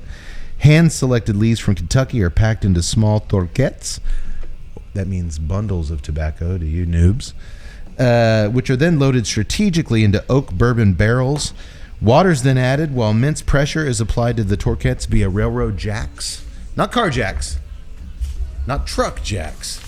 Railroad jacks. So Cade and It's Yaks actually are one going jack to, per barrel. Cade and Yaks are going to Central America. Turns out this is the farewell tour. Those three of us are going to start. This could be the last time you see us. The tobacco is removed 2 to 3 times per year, shaken out, then repacked. We're the noobs. The total process of fermentation takes 12 to 18 months. It takes longer to make this cigar than it takes to bake a baby in your belly, leaving a truly unique flavor profile and aroma. That's a selling point, I guess. The Pappy Van Winkle's Family Reserve Barrel Fermented is now available at brick and mortar Drew Diplomat retailers everywhere. It's a unique cigar. Go seek them out. It is. And Fritz, I've actually got one for you to try. When I get you your little thing. It's my favorite expression of barrel fire cured tobacco. I appreciate it more in the Pappy Van Winkle line than anywhere else. So yeah, go seek those out. They're really good. So when I get that phone call, Doc, help me! Call the American Embassy! Sorry, there's a noob on the end of this line. I'm sure they'll have confiscated our cell phones by that point. Now these guys will be going like, did you take care of everything down in Nicaragua? Yeah, I took care of everything, yeah. Yeah, it was fine. Nicaragua in flames. Cigar industry demolished. Shotgun Cade! Shotgun. Did you get all your vaccines? Oh, yeah, someone told me that we're supposed to have those. What's going on? I found out yesterday. Coronavirus. It's okay, I can perform vaccinations for you both. Oh, that's right. Did you bring it? You keep that in your truck, right? Yeah. Shotgun, Mitzi. Shotgun Doctor! Speaking of cigars, I'm almost done with mine. I'm almost. You guys enjoyed it? Yeah, I actually have. It's got a bit of a strength. It's got some strength to it, which I appreciate. It doesn't really have a lot of transition to it, but there's a nice little complexity to it, and I've enjoyed that retro hell from the moment I've lit up. Not the moment I've lit up, but once I finally got a good burn going. Yeah, you bitched about it for a little bit. Yeah. Once I finally got a burn going, that retro hell was there. That palate is nice because I love cigars that give you a nice dry palate and then flavors through the retro ale. So I'm cool. Lasted longer than I thought it And would. I was going to say, it lasted longer than I thought. No one's ever told me That's that. what she said. It's clocked in right about the hour mark. Maybe a little less. A little bit less because we took did a a while to little bit light up. talking. But that earthy mineralness has been nice. But man, I think if you're not retro helling this through your nose, you're missing out on the. You're missing out a the lot. point to say, okay, you guys want to guess price point on this little sucker? I'm gonna abstain. Cody. I'm going to go...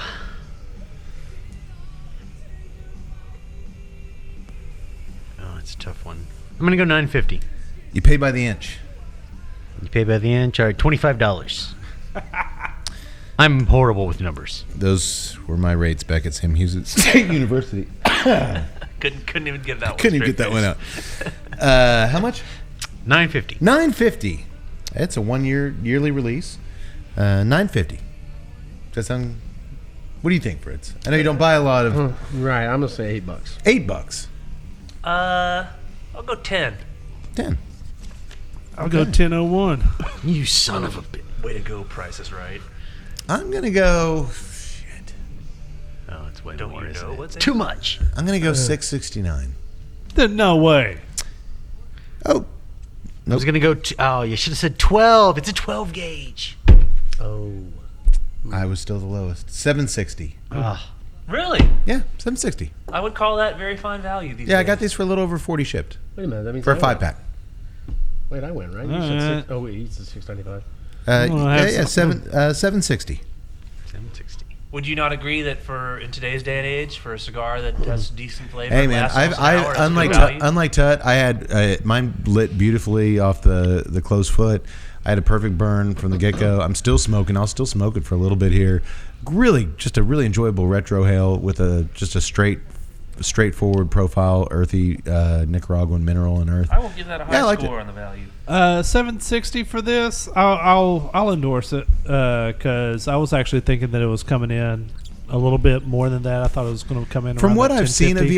Viaje, they're all yearly releases. I mean, I think he does have some core lines, but very few. But most of it is like this year, Christmas time, the candy canes come out, the fireworks come out at 4th of July, the buckshot and the super shot, the shotgun shells come out at a certain time. Like it's just yearly. Yeah. He has a Thanksgiving cigar. I think it's just kind of how it happens. Yeah, $7, $7.50. Yeah, for if you're paying $7.50 for this, that's good. That's good. Okay. Well, that night and everybody's enjoying the beer. Oh yes. Be honest. Yes. Okay. I am. You know. While I'm digging in here. That night, we're treated to a rockin' montage of the seedy late-night Los Angeles downtown scene. There's titty bars, nudie shows. At one point, I could have sworn I saw the doctor walking out of a dirty bookstore. You did. And soaking it all in are... Reading edifies the mind, Mr. K. Well, they sell things other than books there, don't they? I've never It's been an adult bookstore. I've never been in one. So Pick up some obviously PG they're going to Woodhouse have there. adult things like tax attorneys and Perusing some PG Hey. Woodhouse in the adult bookstore. Where Fritz knows the score. I was in there picking up a little Joseph Heller. Catch 22 titties. You're picking up some stuff. And soaking it all in are plainclothes detectives Max Billings and Ian Jones. Ian Jones. I always get that name. Some guys like Ian, some guys go Ian. I think it's Ian. I think so it's it's not like Rian. Yeah, it's Rian. Ryan. That's Ryan. He just spells it weird for some reason. They make nice with the streetwalkers. They're not here to bust anyone yet. They're just walking their beat, keeping a keen eye on things. Murtaugh, Billings, is played by veteran actor Riff Hutton.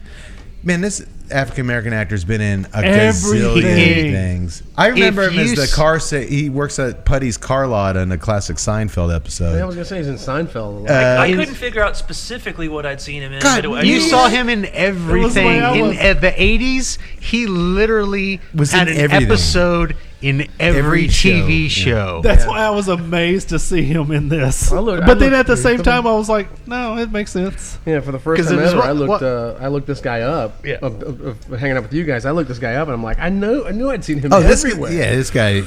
As soon as I saw, I was like, it's that guy. I couldn't tell you what that guy is, but I mean, it's that guy. It was totally that guy. He's Riff Hutton is his name. Hey, Riff, that's a music thing. Yeah. What if he plays guitar?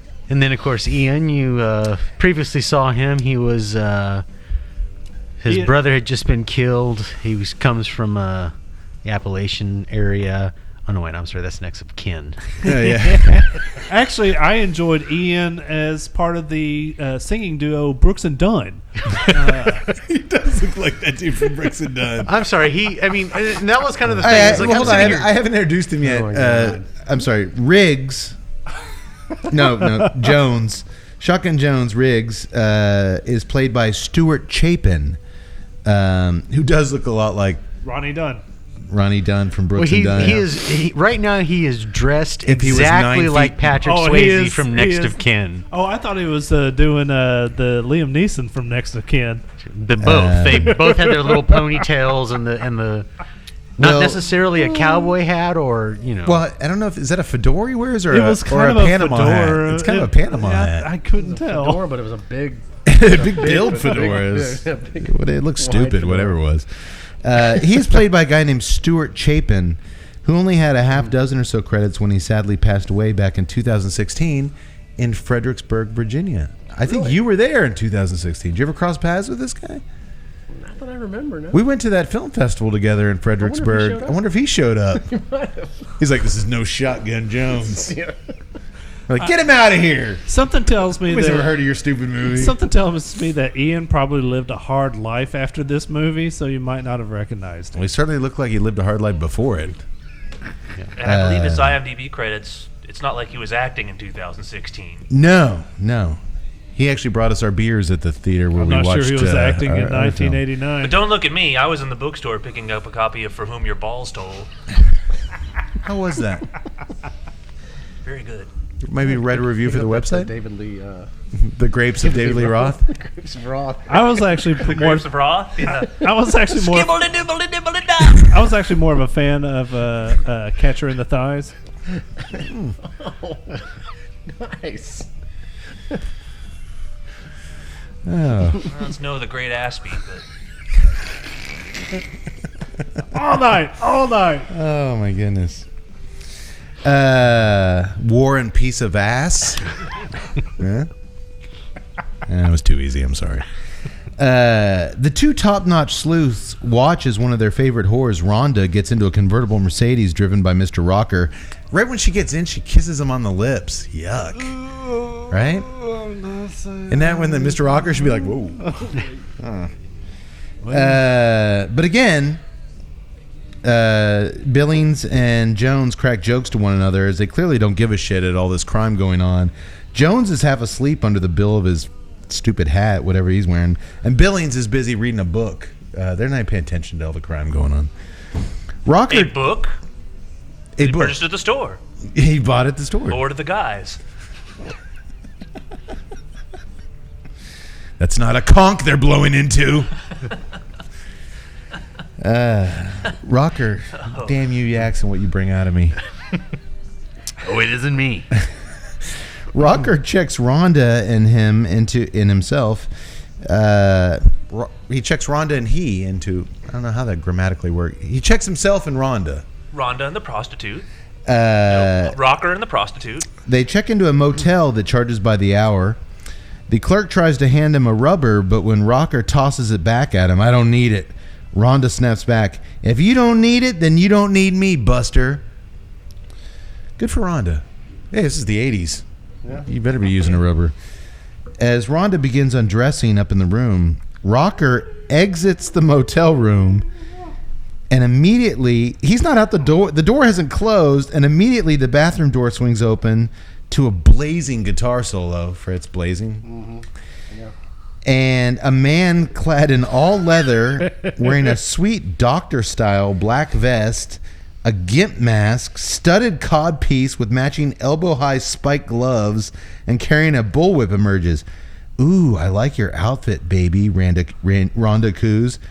Ignoring the fact a fully dressed guy in casual clothes was there 2 seconds ago, and now this guy bound, like, they couldn't possibly have changed clothes that fast. She sprawls out on the bed and asks the masked man whether he wants lips or hips. Fritz, album title. It was at this point that I put down my copy of Harry Potter and the Sorcerer's Stone Boner and wondered what was it Kate was actually making me watch. You kept watching. You all did. And when he says, I think lips. Drinking heavily. Was that an English accent? I think lips. Well, when he says it in his British Newman accent, onion. our suspicions are confirmed. It's the evil lawyer, Mr. Rivington. He's got a dark side. Rocker brought her up here. Now Rivington's out in the leather gear. I actually did IMDb at this point because I was like, I'm sure that's Andy Bell from Erasure. The band Erasure? You think he thought this would be a good career move? Stranger Things, man. Well, I knew it was Mr. Rivington. Whether that or the rhythm guitarist from Judas Priest with that cod piece and those gloves. Which that would have been cool. After slowly stripping her dress off, Rhonda crawls over to the edge of the bed to blow him, and he punches her square in the jaw. Which, at this point... It's like, I'm okay with this. This is No, at this point, standard foreplay. I was going to turn the movie out. This one I'm kind of into it. No, I'm like, okay, so she just got punched in the face, and then what does she say? Hey, if this is going to get rough, it's going to cost you extra. Dude, no, it's going to get expensive. Oh, then it's going to get very expensive. That is Australian. Oh, it's going to get very expensive. I've told you, I'm just going to do it Australian. And I'm fine with the Aussie. So he proceeds to beat the shit out of her while Mr. Rocker stands guard outside the room, as if in this hotel anybody's going to come help her. Speaking of Rocker, He makes a point to stop back on their way out by the clerk's desk to throw the rubber back at him. I told you I didn't need it. Get a good look at my face. I don't use rubbers. Like, why, if you're up there beating the shit and killing people, like, why would... See this guy? I don't use rubbers. Just leave. Remember my face. Jeez. Seems kind of stupid, right? But when Billings and Jones arrive on the scene minutes later, they were just staking out down the street. Literally outside. The motel clerk tells them, hey, man, all I can remember is the guy wore fancy clothes. That's it. Jones tells the man to start warning all the girls that utilize this place that there's a basher on the loose. Outside on the street, Billings is losing his cool. Why? Why did someone do this to Rhonda? She's not into this kind of stuff. He got better as an actor over the years. He wasn't this bad in Seinfeld. Doctor, are there prostitutes that are beaten this close to death in their lives and manage to bounce back quickly, or are they usually pretty traumatized after this? I'm not sure why the question is posed at me directly. You're a doctor. Well, it depends on how bad the wounds are that are received. And I suppose if they continue to get paid an exorbitant amount of money, They keep coming back. They would keep coming back. Yeah. But don't ask me. I was just there to pick up F. Scott Fitzgerald's Dead Here's Your Mama. How was that? Very good, very good. Some of his better work. She's a hooker, Max. Oh, I'm sorry. Jones. She's a hooker, Max. It comes with the territory. He's very calm. But she's a hooker and a human being, too. You, if anybody, should understand that. I swear that this scene was shot ADR because his face is not towards the camera, and it was just like... Well, when Max says she's a hooker and a human being, you should understand that. Boy, that gets one of our first cold, hard stares from Shotgun Jones. This crazy look on his eyes. Yeah. It's actually our first of many wide-eyed, crazy facial expressions from Jones. Yeah. Billings apologizes to a partner. I'm sorry. I went too far. And they head off to try to find the sadistic son of a bitch. A few hours later, we find Jones asleep on his couch. His prostitute sister, Tanya, comes home and tries to remove the gun from his holster, but he snaps awake, grabbing her hand. He's so hardcore, he sleeps with his shoulder holster on. Tanya kisses his forehead and tells him to go back to sleep, but he can't help himself, and he asks her how many tricks she turned that night. Leave it alone, Ian, she sadly responds. See, now Billings crack about she was a hooker but a human being. That makes sense. I thought for a minute, I was trying to, because it had no context, I thought maybe Jones was going out and, like, when his police shift was over, he was like a male prostitute. Yeah, you should know. If anybody, you should know. Who's hiring this guy? I thought that was his girlfriend. I thought like he had a hooker girlfriend. I thought he was hooking, which was weird. Yeah, it was weird. But you're right. It was out of context. I thought it would take far later on to bring this point up, but I think it's worth saying now. Before I get into actor bashing, do some bashing of my own. You're the basher. This screenplay did no one any favors as far as performers are concerned. Very melodramatic lines. I mean, they did Oh, the... come on, it was horrible. Melodramatic, my ass is horrible. It was a terrible script. But don't you think it would have been interesting if Shotgun Jones was a male prostitute when he got off his police shit? I mean, he's no Brad Pitt, but there'd be somebody weird out there with a fetish for that, right? Yeah, Also gives new meaning to his name someone who's being watched- Shotgun Jones. Looking for a good time, honey cakes. I've watched Next Get of in. Kin. I've watched Next of Kin. Get in. Next night, we're with Billings and Jones. As Rocker picks him up. Get in here, Blondie. Get in. It's you. It'll cost you. I will take the rubber. It's gonna get rough. Next night, we're with Billings and Jones as they shake down a local porno shop owner, Joey, for information on the basher. That's what they're calling him now. You know, Jones is serious now because he's wearing an extremely baggy button-down cardigan sweater. Yeah, I couldn't help but notice he went from Next to Kin. Now he is like Big Lebowski before Big Lebowski was a thing. He looks like a child psychologist. Like, he's got this huge, like, comfortable, giant sweater. The dude is huge. He's an enormous... If you watch the movie, every time they walk through a doorway, he has to duck down. Like, he's just this monstrous guy. They tell Joey that they'll ignore his selling of kiddie porn tapes for any leads he can give him. What? Yeah, that sounds right. Maybe far worse. And when Joey comes up with nothing other than the guy looks like he works out a lot and he has a lot of money because he bought all my best bondage stuff that I had for sale. Shackles, handcuffs, leather clothes, that kind of stuff. They still cut Joey a break as he has kiddie porn tapes on the counter in front of him. But Jones does grab one of the kiddie porn tapes. Burn all the kiddie tapes, or Billings and I will be back to burn your whole store to the ground, Jones says. You're a real son of a bitch, Jones, Joey snaps back. But then he adds this. But you two need to nail this guy. Rhonda was a good kid. Ew, that's a weird line coming from a guy that sells kiddie porn, right? Come on, this is. I thought She was a Creepy good Little kid. Joey Rhonda didn't deserve this. I thought Creepy Little Joey was the best actor in the movie. He actually he was kind of creepy. was. He was- I was waiting for him to be like, she was a good kid. These tapes prove it. Oh, yeah, God. boy. Sorry, but that's what do you expect? I was sitting here, I was more shocked, like, this is kiddie porn. Like, that's like a serious, like, Yes, it's like the Crime, worst like- crime in the world. What can you give us? we let everything All right. else slide. All right, this kiddie porn, it better be gone when I get back. Wait, what? And not to mention that Rhonda's a good kid who looks old enough to be your mother, maybe. I don't know why, but I've She's a good kid. What? She's 37-year-old Well, I think she might have been 16 going on 50, 56. I don't know why, but I've always enjoyed the bookstore character, the adult bookstore character, the guy who works there.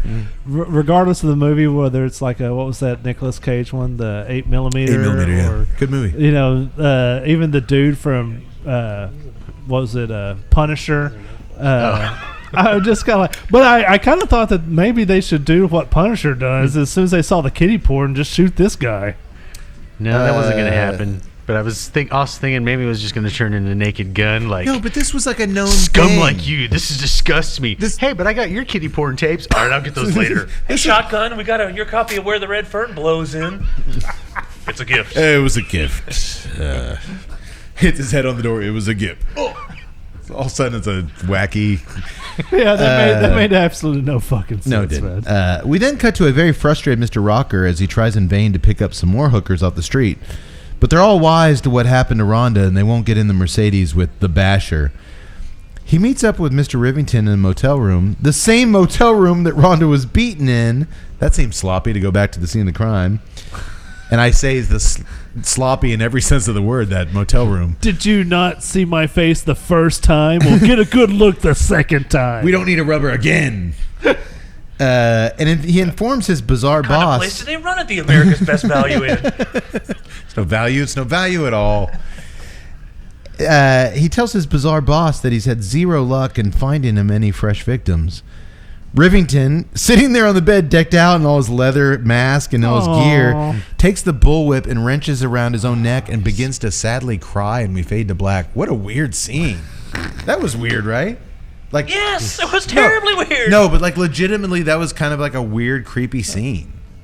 I'm not saying it was Like, I'm creepy. sorry, boss, they just won't come with me anymore. He's like, that was. I can't beat the shit out of some prostitutes. I thought it was kind of bizarre. After meeting with a fat guy named Dooley at a low-lit bar, I love this dude. who they... I'm sorry. knew It was you would. fun, man. well, He's a bad actor, but it was just... this scene encapsulates this movie so well because, well, you'll know after I describe it. So after meeting with a fat guy named Dooley at a low-lit bar where they paid him money so he could suggest that they should interview a girl named Sherry that the basher attacked earlier. So they paid him to tell them how to do their jobs. Yes.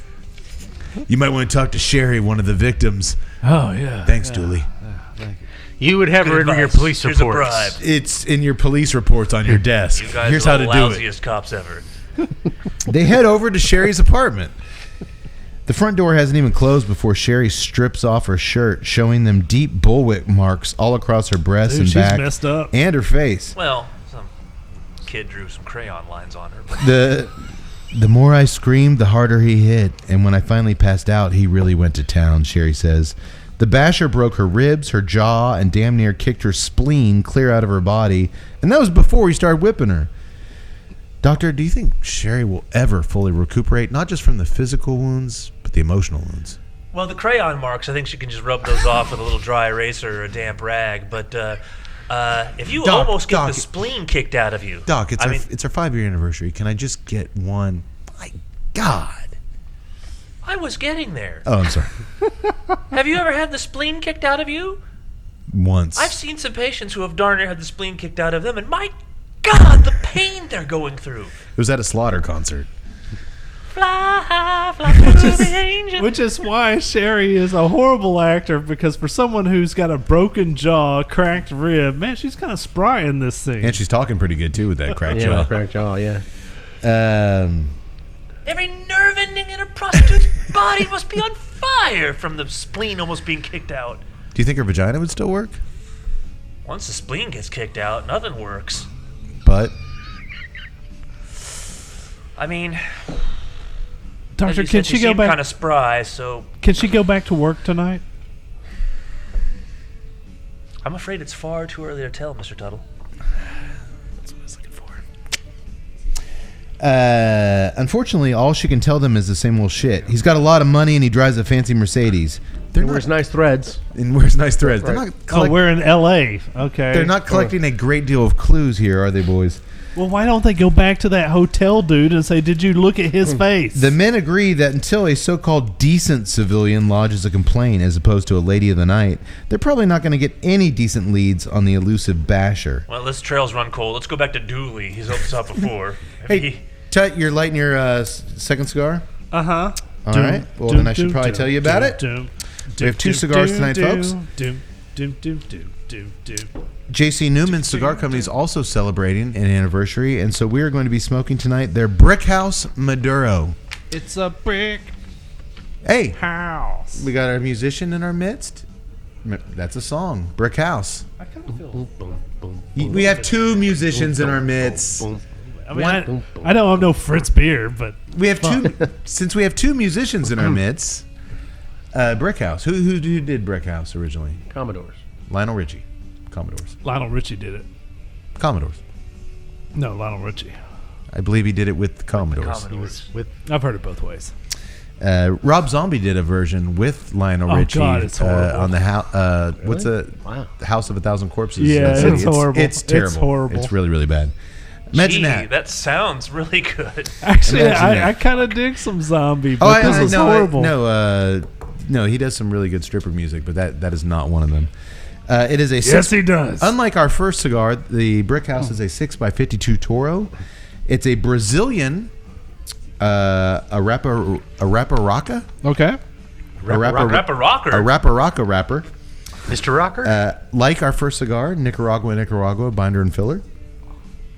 J.C. Newman launched Brick House, a true Cuban Puro cigar made with the finest Havana tobaccos years and years ago. To honor his family and heritage, J.C. modeled the Brick House label after his childhood home, the only brick house in their small Hungarian village. Locals and visitors would gather at the house nightly to eat, drink, smoke, and enjoy each other's company. But with the Great Depression came the end of the Brick House. Here we are, over 80 years later.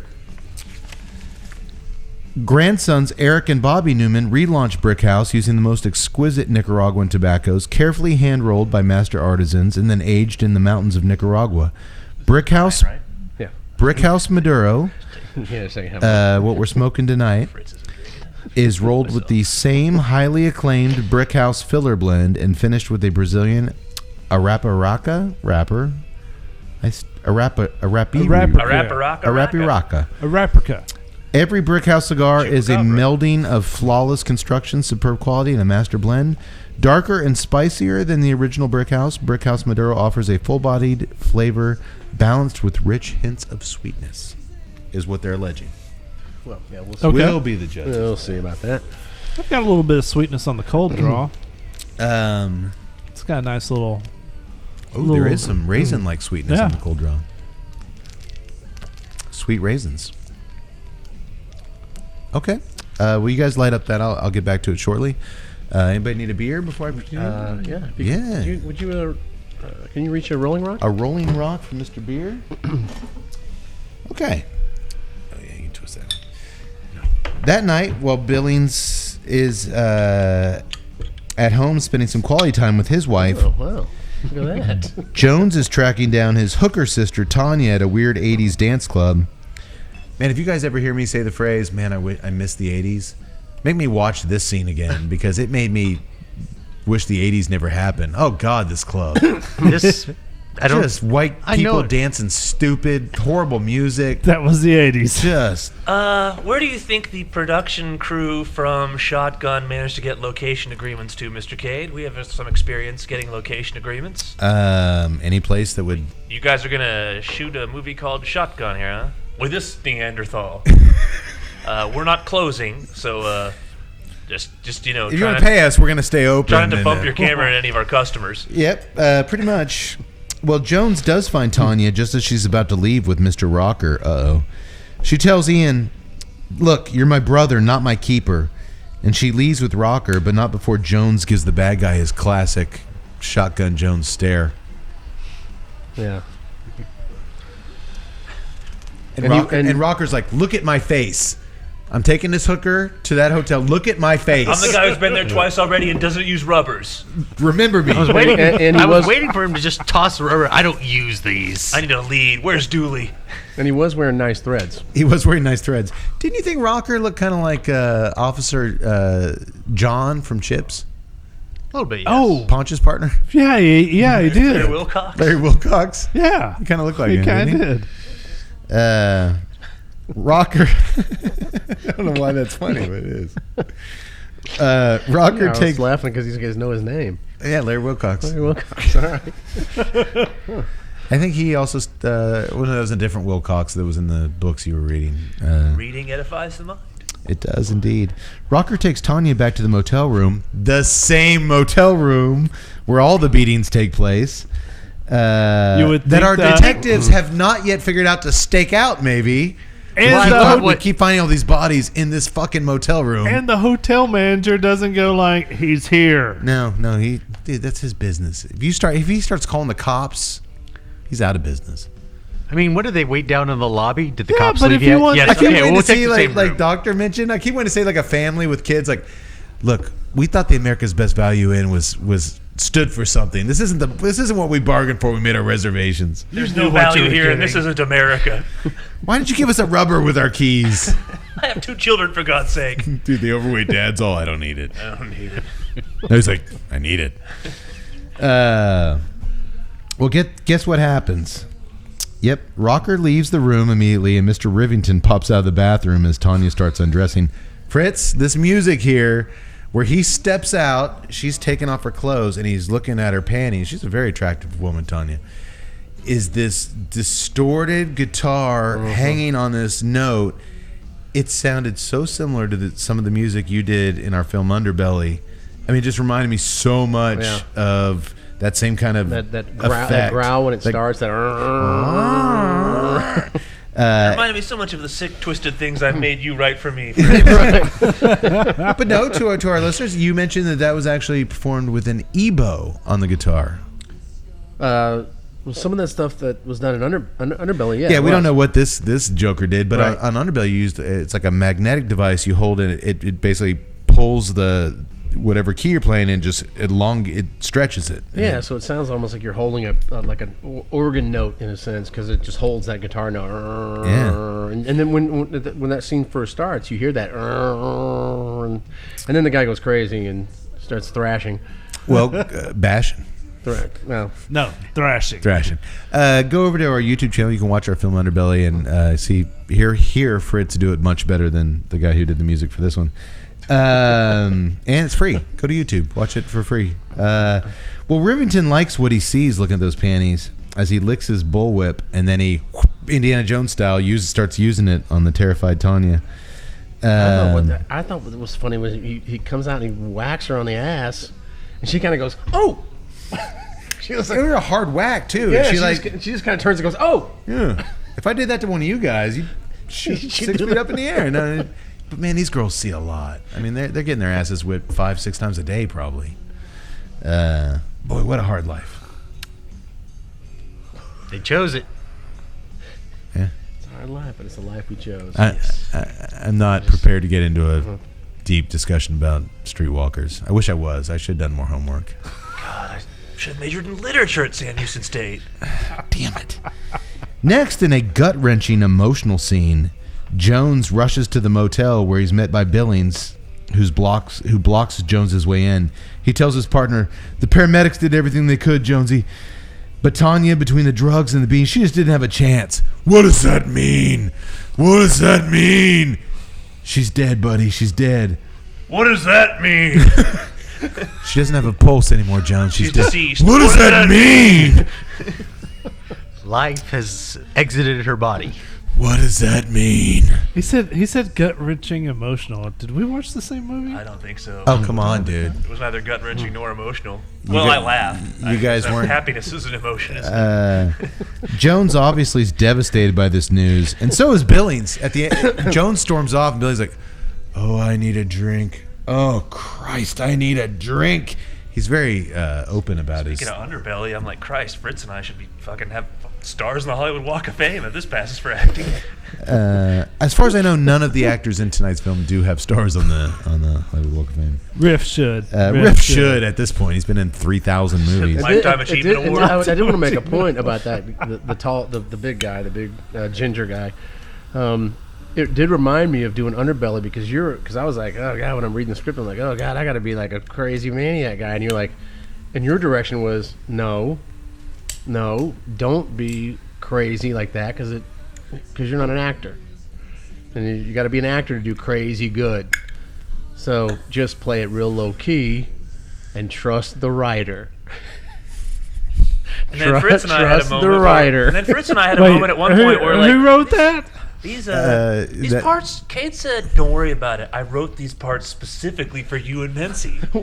We're like, okay, these are two of the most depraved, fucking miserable pieces of shit that ever walked the earth. And Kate's like, no, you guys can do this. You guys don't even have to for act. you. Just don't act. Just be Pretend yourselves. there's no camera on. You guys just be have yourselves. a conversation.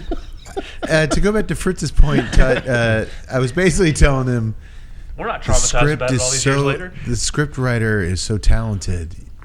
Just- Say the lines. Just trust when you see that name written by me, you're gonna be okay. Yeah, don't go over the top. Don't even raise your eyebrows. Just say, speak the lines, You just say what I write, and you're gonna be just and you'll fine. be. Yeah, that's what you told me. To be young again. It wasn't that long ago. Shall we all take a sip of our pints for Tanya? Our first. Hey, we got another shot. Do we want to save that? Let's do it. What are we All right, doing? for I was gonna Tanya. say, what are we saving it for in this movie? For Tanya. It'll be the For Tanya and for 5 years of TNCC awesomeness. We'll do Tuts. 5 years of awesomeness.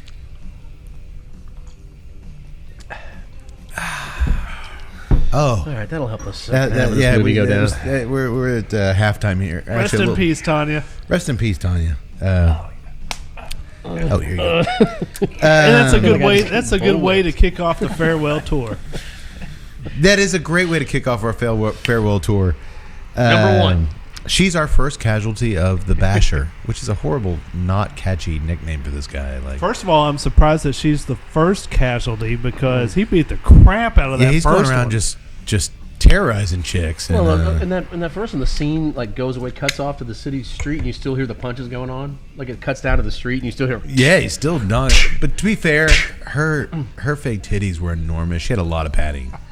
That first chick, like those. And it was obvious because when they did the one Tanya profile looked more shot of natural. him raining down blows, that dude's coming from South Georgia, just boom, boom.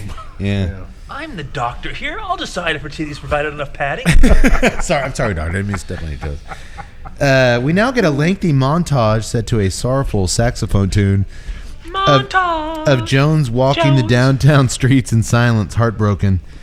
Man, they show that movie marquee featuring the double feature of Hot Guns and Deep Throat 2 like 7 times already. Doctor, for our listeners out there, what is Hot Guns about? It's about firearms that have discharged their ammunition and are therefore hot. No, the movie Hot Guns that was before Deep Throat 2. I'm not at liberty to say. Could have swore I saw you walking out of the theater during that. No, that was next door. Jeremiah's Johnson. Yeah, when the doctor walked. How was that? When the doctor. It wasn't as good as The Godfather's Parts 2. When the doctor walks out of an adult bookstore, you hear the dunk dunk dunk dunk dunk dunk dunk dunk. You get the. I only walk out of adult bookstores to a Fritz Beer theme. I want to write that theme music for that. I thought Tuttle was doing the Seinfeld music. Like Doctor walks out with his brown paper bags. Fritz is watching this movie. He's like, God, I thought he burned that Creep Watkins jacket. What the fuck is he still wearing it for? You guys all lit up the Maduro, the Brick House? Not yet. Not yet. Okay. Boy, it's smooth. Very. I'm kind of. I'm not going to say enamored, but I'm always curious about the Brazilian rappers. There's a bit of a sweetness is the wrong type of word, but it's in my notes. siding. It's siding to the shade of sweetness. Trying to find the right words. Well, you're finding the words. The smoke is traveling up the body of the cigar. Really sexy. Comes off the foot, goes up the body of the cigar. If you hold it at an angle and it meets the smoke coming out of the head.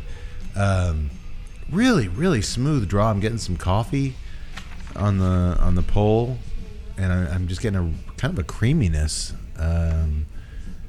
coming off it too. You getting any kind of cream off it? Not yet, but I just lit up, so. Yeah, I'm getting a little coffee and a little cream, a little earthiness. Those are the three big things.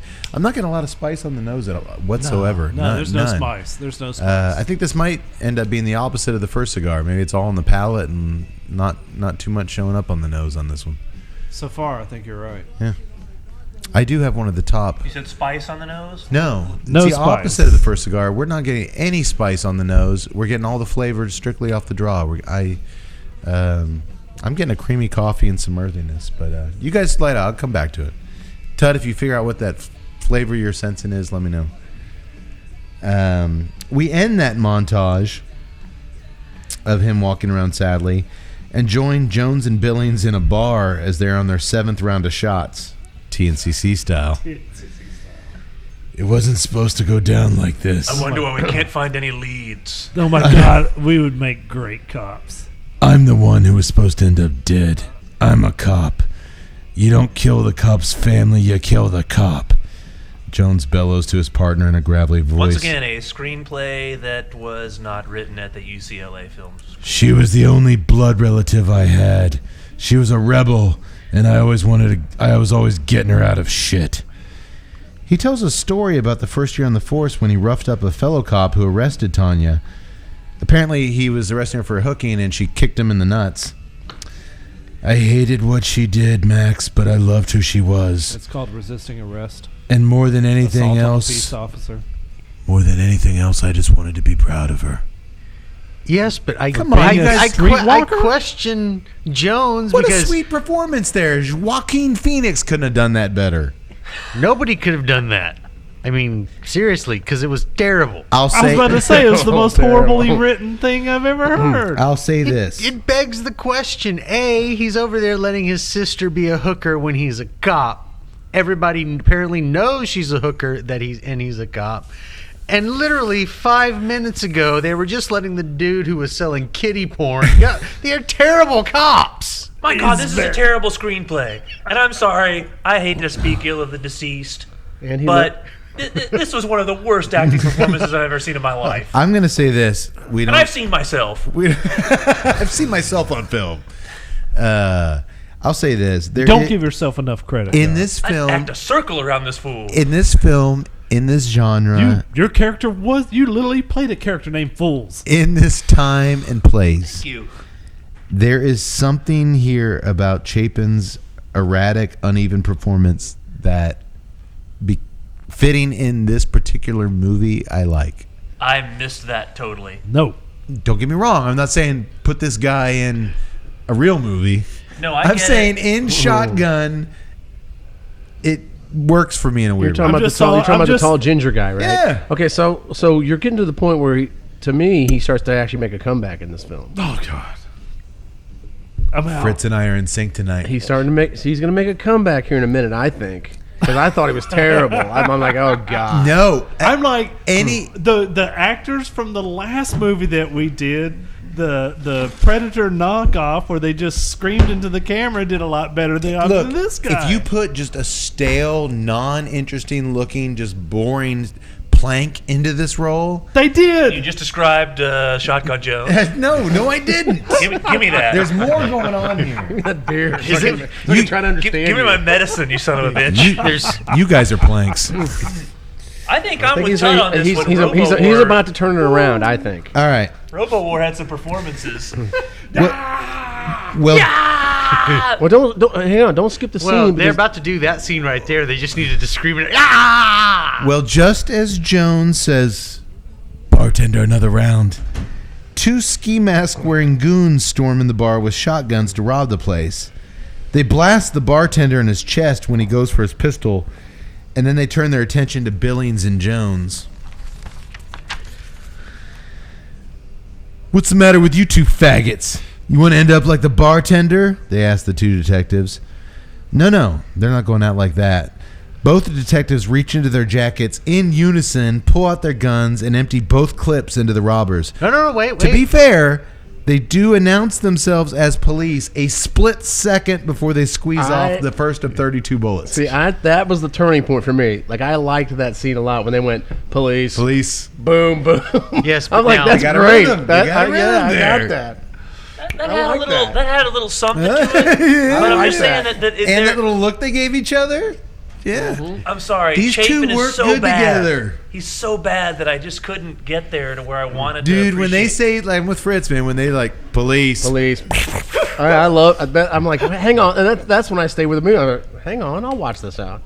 I'll finish this. I don't have to. That is Mel Gibson. I'm That is a Mel guest. Gibson. I'm Mel a guest Gibson, here. Danny Glover level shit they're doing right there. What? That's right, I said it. Well, later at police headquarters, HQ. Can I use that one? You can. Internal Affairs Officer Sims is giving the men an earful. He says that nobody at the bar heard them announce that they were police, but Jones is quick to reply. And here's where we really... Fritz, after that, this is where I really start to like Jones. "Fuck you, Sims. The gunfire was so loud, most of those people probably didn't hear their own shit drop into their pants." That's not the point. his delivery is awful. Come on. He made a fair... Yeah, stupidly written line. He made a no fair- favors from the screenwriter. He made a fair point, but Sims continues to press them on not following procedures until Jones stands up and gets in his face. "They killed the bartender, and it looked like we were next. We were in a high-stress situation that probably would have given you the Hershey squirts." And again, Sounds a lot like Hershey's- Bill Hader on SNL. He really does. The Tony puppet. Hershey I Squirt. did what I had to do. Hershey Squirts is funny, but the delivery from this actor is just awful. Have you guys ever seen the Bill Hader as the war vet on SNL with I haven't watched the it in so Tony long. puppet? I'll tell you a joke. It was 89. God. I was in a bar. All right. But my other thing is, you did mention it because The Hershey Squirts, The dude. Sims is giving him the thing. This is the thing that caught me up. Of course, you unloaded 32 rounds. I'm like, from what it looked like, they were shooting 45s. It was like that. I would have liked to have seen them like literally unload it, but if they had shot 32 rounds apiece, they would have had to have reloaded and just kept firing. I wanted to see that. Like, they're dead. No, you cannot. I figured it was Just- 6. I thought it was like 16 apiece. So Yeah. I just thought. I was like, they're not shooting 9mm. They could be more dead. I was beyond the point where I was going to apply any mathematical formula to it. that's to me. That was like, okay, hang on. I'm going to stick with this. Well, Jones says if the Internal Affairs limp dicks aren't going to charge us with something, we're going to get back to work. But it ain't that easy. Their lieutenant thinks that Jones is too close, so he takes the detectives off of Tanya's I murder wonder why he case. thinks that. And Jones isn't happy about They taking... killed your sister. I wonder why he thinks you're too close. I can do my job. Jones is not happy about It's that. my As if he's job. happy about anything. This is the most miserable fucking dude in the world. He finally convinces... Well, I mean, look at him. He's a horrible cop. His sister is a prostitute. I mean, come on. And They he's just and let he's a dude go with kiddie porn. and he's a terrible actor. So he's unhappy. I mean, literally, the internal affairs guy. Any cop can he's come got a in. lot to be I need to unhappy make a big about. bust. Well, you should go down to that bookstore over there. They got kitty porn. I don't think Do you anyone. think like every Sunday he gets a phone call from mom in Florida? How are you and Tanya? I let a kitty porn guy go again, and Tanya sucked 20 dicks last night. See you at Thanksgiving. All right, Mom, I love you. I've got to go. I really think he does have that I've got the conversation. Hershey squirts. Oh, and I came down with a case of the Hershey squirts. I doubt, Fritz, that anyone ever told him to trust the writer. And Martha sends her best. Tell her to fuck off. No, I think on this film they told him to trust the writer. Tanya's sleeping, sitting up on a pillow tonight. She had some pretty hard anal last night.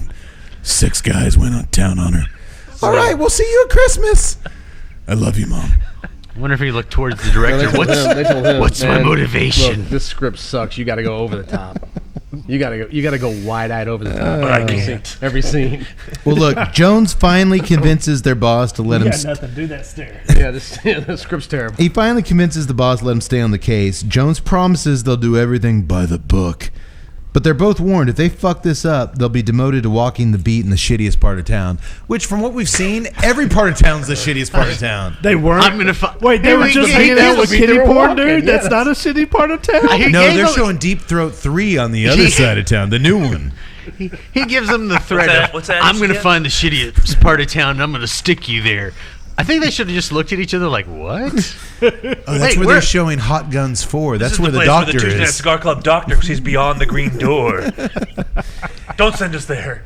This movie does paint a very seedy portrait of Los Angeles. Have you guys ever been? Do you have an opinion on Los Angeles? I've never been. I've just seen it from the movies, but wasn't that Los Angeles in the 80s? It's kind of like New York in the 80s. I mean, there was a time when New York was just like horrible. Yeah. I've been twice to LA and I thoroughly enjoyed it, and I'm a fan. I much prefer it over New York City. I hate New York Well, I City. mean, you really can't tell. I was like on the You other went once side. with me. Yeah, On the Doctor other and I side of actually the went. road from the theater with Deep Throat and Hot Guns. I mean, it could have been the entrance to Disneyland for all we It could know. have been. No, Doctor and I went out there for one of our films was playing a film festival out there years and years ago. We had a really fun time. Went to Highwood Hills to a fancy. Yeah, we didn't see the seamy side. We saw the No, upper but then crust. I went again. My legendary failed meeting with Matthew McConaughey, which we'll save that for another show. I mostly ended up in a hotel room crying, not with Matthew McConaughey, but I dug LA. I dug the vibe of it. I dug. Now again, we weren't in the '80s, and it wasn't. But I much preferred the vibe and the feeling of LA as opposed to New York City. Weren't we in the the airport at LA? Yeah, that's where we saw Tommy Lee. Yeah, and, I was about to say that's my one brush with LA. You were in is LA that on our way to- we did a layover in LA. Yeah. And I'll be damned, we're sitting there walking through the airport, and this guy like runs right in between us, and Kate just kind of goes, "It's Tommy Lee." And I didn't recognize the dude, and as soon as he said that, and I looked at it, I was like, "Holy shit, that's Tommy Lee!" Yeah. Well, you tripped over his own dick at one point. I thought that was my clue. I suffer from the same thing. It's a pain in the ass, but you get used to it. Trip dick is a very serious medical condition, Mr. Cade. I need to actually schedule an appointment with you about that. One can become very seriously injured. My acupuncturist says there's nothing he can do anymore. And quite honestly, Wait a minute. You're acupuncturist? oh God, You My big see mouth. someone else? my big mouth. How's the beer treating you guys? Everybody still liking the 40th Hoppy Anniversary beer? Happy anniversary! It's I liked it. there. I switched you off. switched- I you switched switched off, off. but I like that beer a lot. Yeah, I thought it was good. I'm loving it. Yeah, me too. It is good. We haven't done an IPA on the show in a while, so I was a I'm. little, Wait, what? We've I been wasn't missing sure it, how man. it mixed with the shotgun cigar. It's going a lot better with this one. You think so? Yeah. I think Ted will agree. And What, Fritz and I the were pairing remarking on between the smoke Brick House and profile Oh, of this thing. cigar is. I I love think the the- draw I- on this guy. Tuts, look at the ash Fritz has going on that baby. Yeah, Fritz cranking on this it. is You're liking the draw. What about I the love flavors? the draw. The flavor's great. Are you getting any of that coffee and the cream that I'm getting? I'm not qualified. I have the problem too because Fair enough. the Cade, Yax, and Todd are much more advanced cigar smokers than myself. There's so a website that said I had one of the top 10 Oh, God. pallets in the known That universe. website doesn't I have exist. It trouble never picking up the has. flavors that they pick up sometimes. No, Yeah. it did. But, We have a link to it. It's Kate forced me to put it up It's a there. little lighter than the shotguns. Oh, it's much lighter. much It's lighter. a lot lighter. And that other one I ended up having to relight that several times. Yeah, Um, It took a little bit of maintenance. Yeah. Construction-wise, it's great. This is great to draw. Yax, And what I- do you- I am getting the cream that you Getting spoke some of. cream? Okay, good. I am still hanging on to just a touch of a sweetness. I lost the sweetness. For me, it's just the coffee and the cream now with a little bit of earthiness. Here's the thing. Nothing on the nose. Nothing on the nose. There's nothing on the nose. Here's the thing. I never get cream. And I still don't get cream, but I've got a flavor that I can identify, so I'm going to identify that as the cream that I'm missing. Hey, do you put cream in your coffee?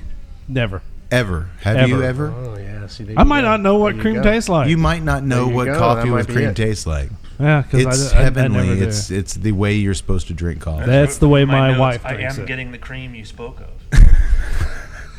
Then Tut, I never get the cream.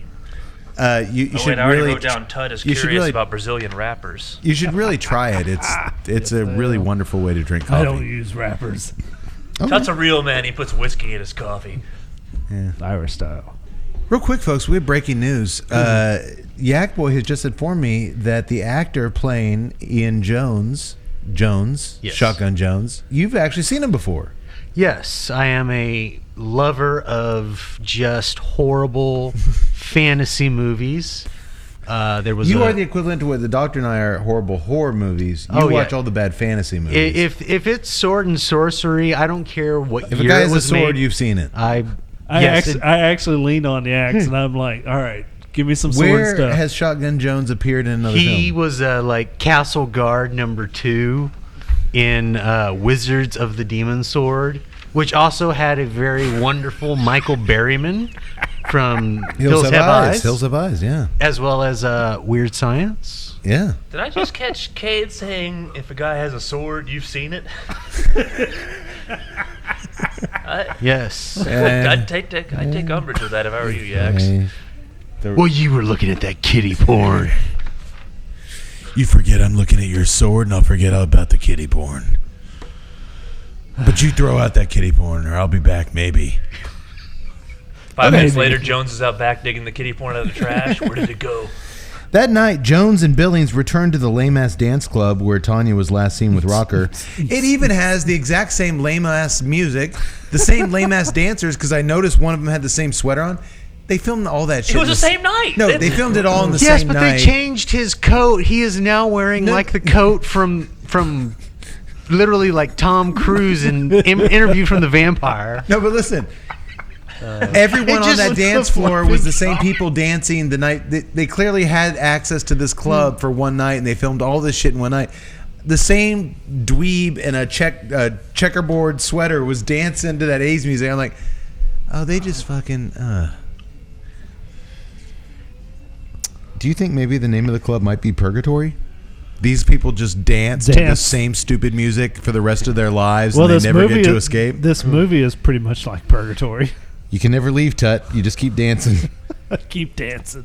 You just made me think of, what's his name? Paul Warfield or Paul Winfield? Paul Whitfield in Yeah. Terminator. It's a club. It's called Purgatory. I know it. I know it, eh? It's nothing but a bunch of boners and drugs. Yeah, I know it. I know it, eh? I've been there. As the men are questioning the bartender, Jones tells the bartender, the guy we're looking for looks just like me, same color, same height. What, a 6'7" red mulleted Frankenstein?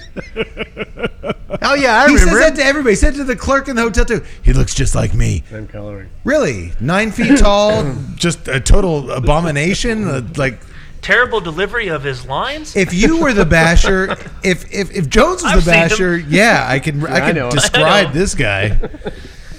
I didn't get a good look at his face, but he's 9 foot tall. Do you ever give you a? Did he ever give you one of those One of far these away, looks? the I 7 yard realize stare? that doesn't transfer well on podcast format. This, Cade is staring right now. I say it over and over again. YouTube is where you need to check You're us getting out. the Willis from striking distance look. And by the way, a lot Do of you think people are Willis checking saw a us shotgun out. and was like, I can pull something from that? I Tanya. can. Used to call it Tawny. They suddenly see Mr. Rocker enter the club. What? So not only does he use the same motel room every time, but now he's returned to the same place he picked the last victim up from, where her brother flashed his police badge in his face Worst and gave him criminal the ever. look. They always. Yes, doctor. Worst criminal ever. No, they always return to the scene. What do I know about bashing hookers? Doctor?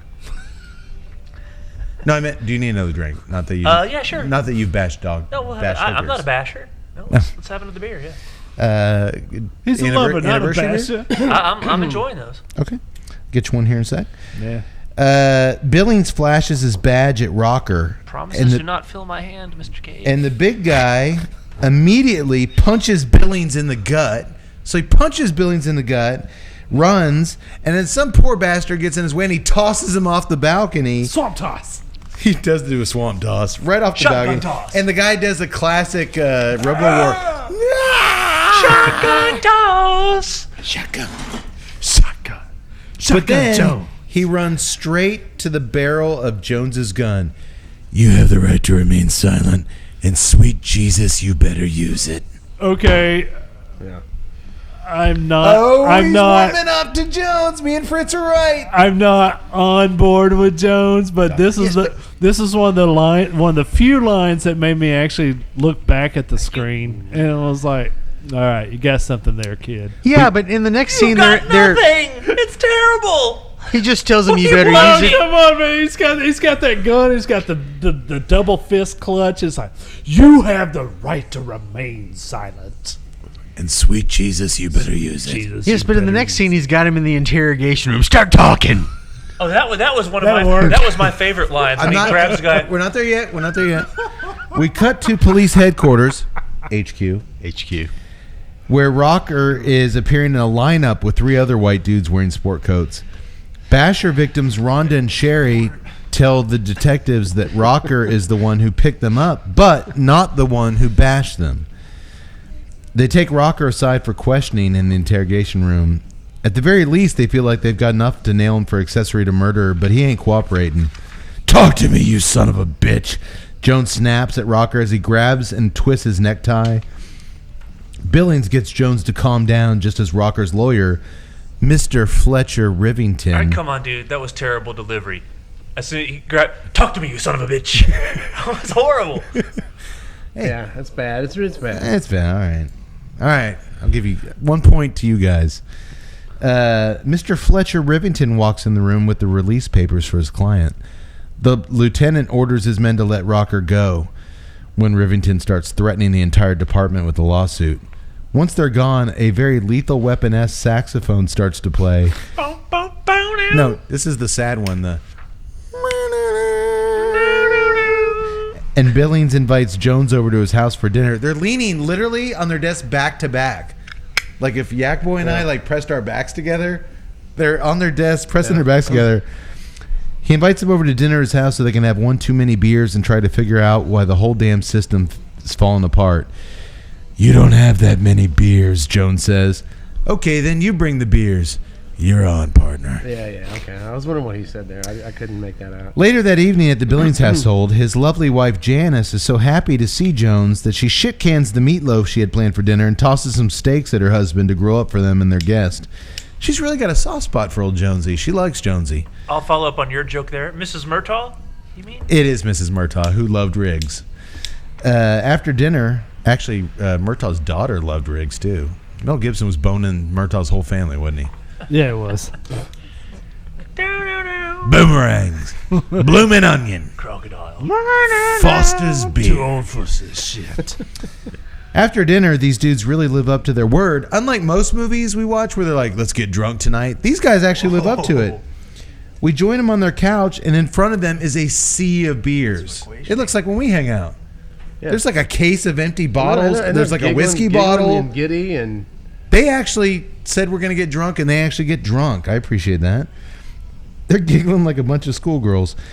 Okay, we do that a bit, but we don't do this. They're literally sitting on each other's laps on the couch Like it's a big couch, and they're like really close to each other, and they're just giggling and giggling away. It's horrible. Come on.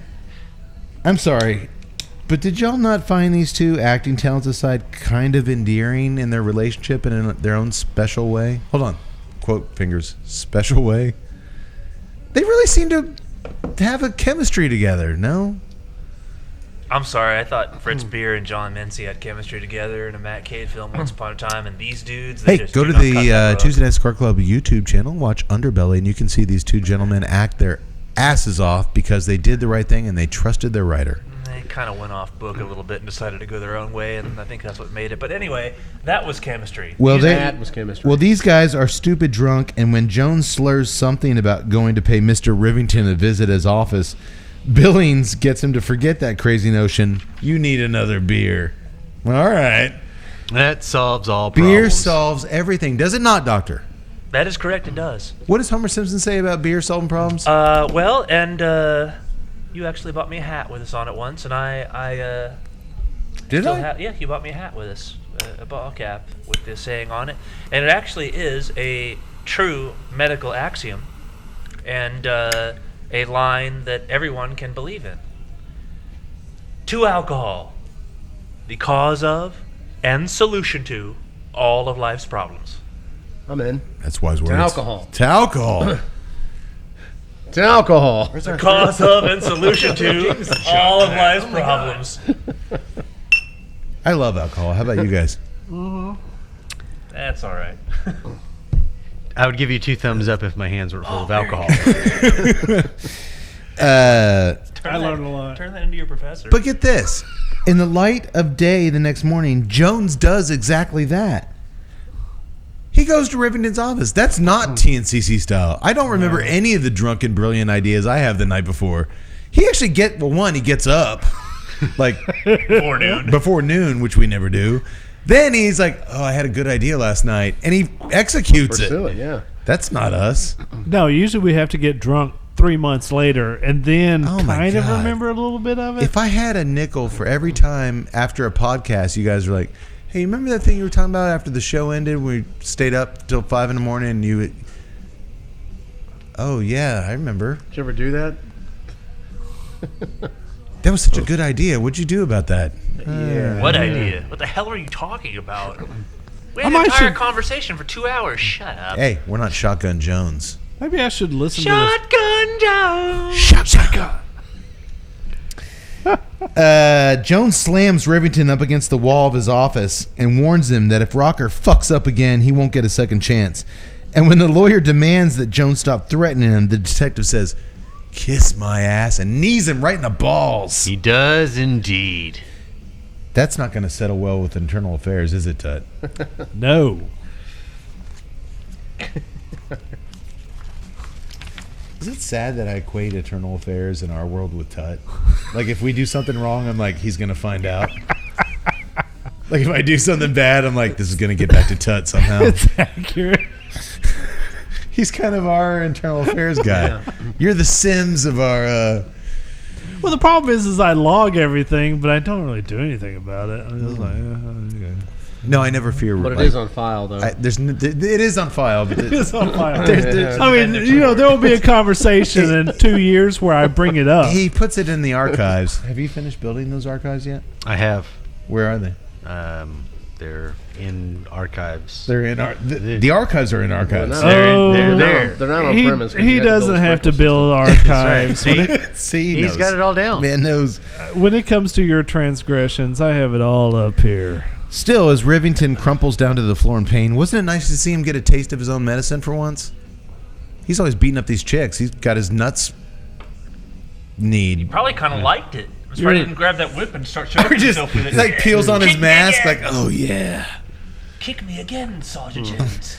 kick me again, Crocky. Kick me again, Sergeant Jones. Well, it's not like he really needed his balls anyways. All he does is beat up women. Yeah, he it's never true. He actually never has actually had with them. sex with him. Do you think maybe that's where Mr. Rocker comes in afterwards? Possibly. No, that would be funny if after Jones kicks Rivington the balls, Rocker walks in once again with the condom in the wrapper. Again, you don't need this. Throws it down on him. Look at my face. This is so confusing. Rocker kind of remind me of former Seattle Seahawks wide receiver Steve Largent. I was going to go with their ex-coach Jim Zorn. Let's just stick with Larry Wilcox. Larry Wilcox. He was Chips. He was Officer John. Let's go into my report. Not surprisingly, This is going. are you putting these reports in the archives? Yes, yes, he does. How do you spell Zorn? Zior. Ziorin. Not Zorny, he liked to be called. Not surprisingly, we cut now to the lieutenant's office where he's tearing the boys a new asshole. You see, Rivington went straight to the mayor, who went straight to the commissioner, who went straight to the police captain, who then, this is turned into a Dr. Seuss thing, who then threatened the lieutenant's personal pension over Jones's antics. The newspapers, for Christ's sake, are already busy writing up articles about police brutality and psycho cops. Don't even get me started on the Hollywood Reporter and what they think of this movie. And did I just found out you let a guy with kitty porn not go? Wait, your sister's a prostitute. He's still serving a purpose. We'll go to Dooley. Despite the kitty porn, despite the kicking the guy in the nuts, despite everything, their boss has a soft spot for these two loose cannons, and he lets them go back to work. After all, he says, we are short-staffed. And if I wasn't short-staffed, I would shit-can your ass. You know who's not short-staffed? Tommy Lee. That's why I remain employed. No, it's always you're a good cop, and it's always if it weren't for your record, If it weren't, you got a spotless record the last 20 you're a good cop. years. And you're a good cop. This guy has a If we had any other option but you, I would do it. No, this hits And we're all. short-staffed. This hits all the bad cliches. Look. but it's just badly. I'm gonna It's horrible. I'm gonna reinforce that with my next look. They all know the system's corrupt, nothing but bureaucratic bullshit on every level, but they're gonna have to play within that shitty system as it's all they've got, whether they like it or not. You know what I like, Tut? What do you like? That's right. Unique premium cigars, and there's no cigar more unique than the Pappy Van Winkle's Family Reserve Barrel Fermented Cigar from Drew Estate. This unique Stogie is a long filler, premium cigar rolled in limited quantities at La Gran Fabrica, Drew Estate in Esteli, Nicaragua. We'll be there next week. Yeah, Yes. tell me how it is. Basking in the Nicaraguan sun. Wow. Yeah, tell me how it is, fuckers. Deep We're throat. this year's winners. That's This what we're year's gonna see. loser. This year's Points to me. Wait a this year's minute. losers. How come you're not? Kane. How come you're not going? Tug? You got a Kane, pop yeah, quiz boy. or something? I got Yeah. school. Uh, Fuck you, Fritz. He made the bad. You hear him? No, I didn't. He's all, how come you're not going Tut? You got a pop quiz or something? You got a spelling test? Yeah. He's in detention. Deep barrel fermentation is the key They process. caught Tut smoking behind the field house. He's got Smoking some Pappy Van Winkle's, He's smoking motherfuckers. Pappy Van Winkle Family Barrel Reserve back behind the schoolhouse. The deep barrel fermentation is the key process that makes this expression vastly different from anything else on the market. I dare you to find something similar. Hand-selected leaves from Kentucky are packed into small torquettes, which are then loaded strategically into oak bourbon barrels. Water is then added, while immense pressure is applied to the torquettes via railroad jacks. The tobacco is removed 2 to 3 times per year, shaken out, then repacked, much like the doctor's leather vest. The total process fermentation takes 12 to 18 months, leaving a truly unique flavor profile and aroma.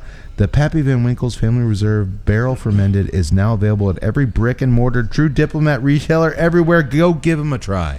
If you do not believe us, I know you've heard this spiel a few times now on the show. Yeah, we say it a lot. If you do not believe us and you're in the Gulf Coast region, or hell, if you just want to get away and go take a trip down to Louisiana, go see this process for yourself. Hit the Louisiana Barn Smoker from Drew Estate, and you will see them crank those railroad jacks, press this juicy tobacco down, and you will get a sense of exactly what honesty we are dealing you right now. And you will get to bask in the glory of the thing that should not be. Mark Ryan, the owner of the tobacco facility in Louisiana. He is one of a kind, and I am a better man for having met him. Absolutely. If nothing else, just go hang out with Mark Ryan. This dude is a treasure to talk with. He's got great stories. He's a great personality.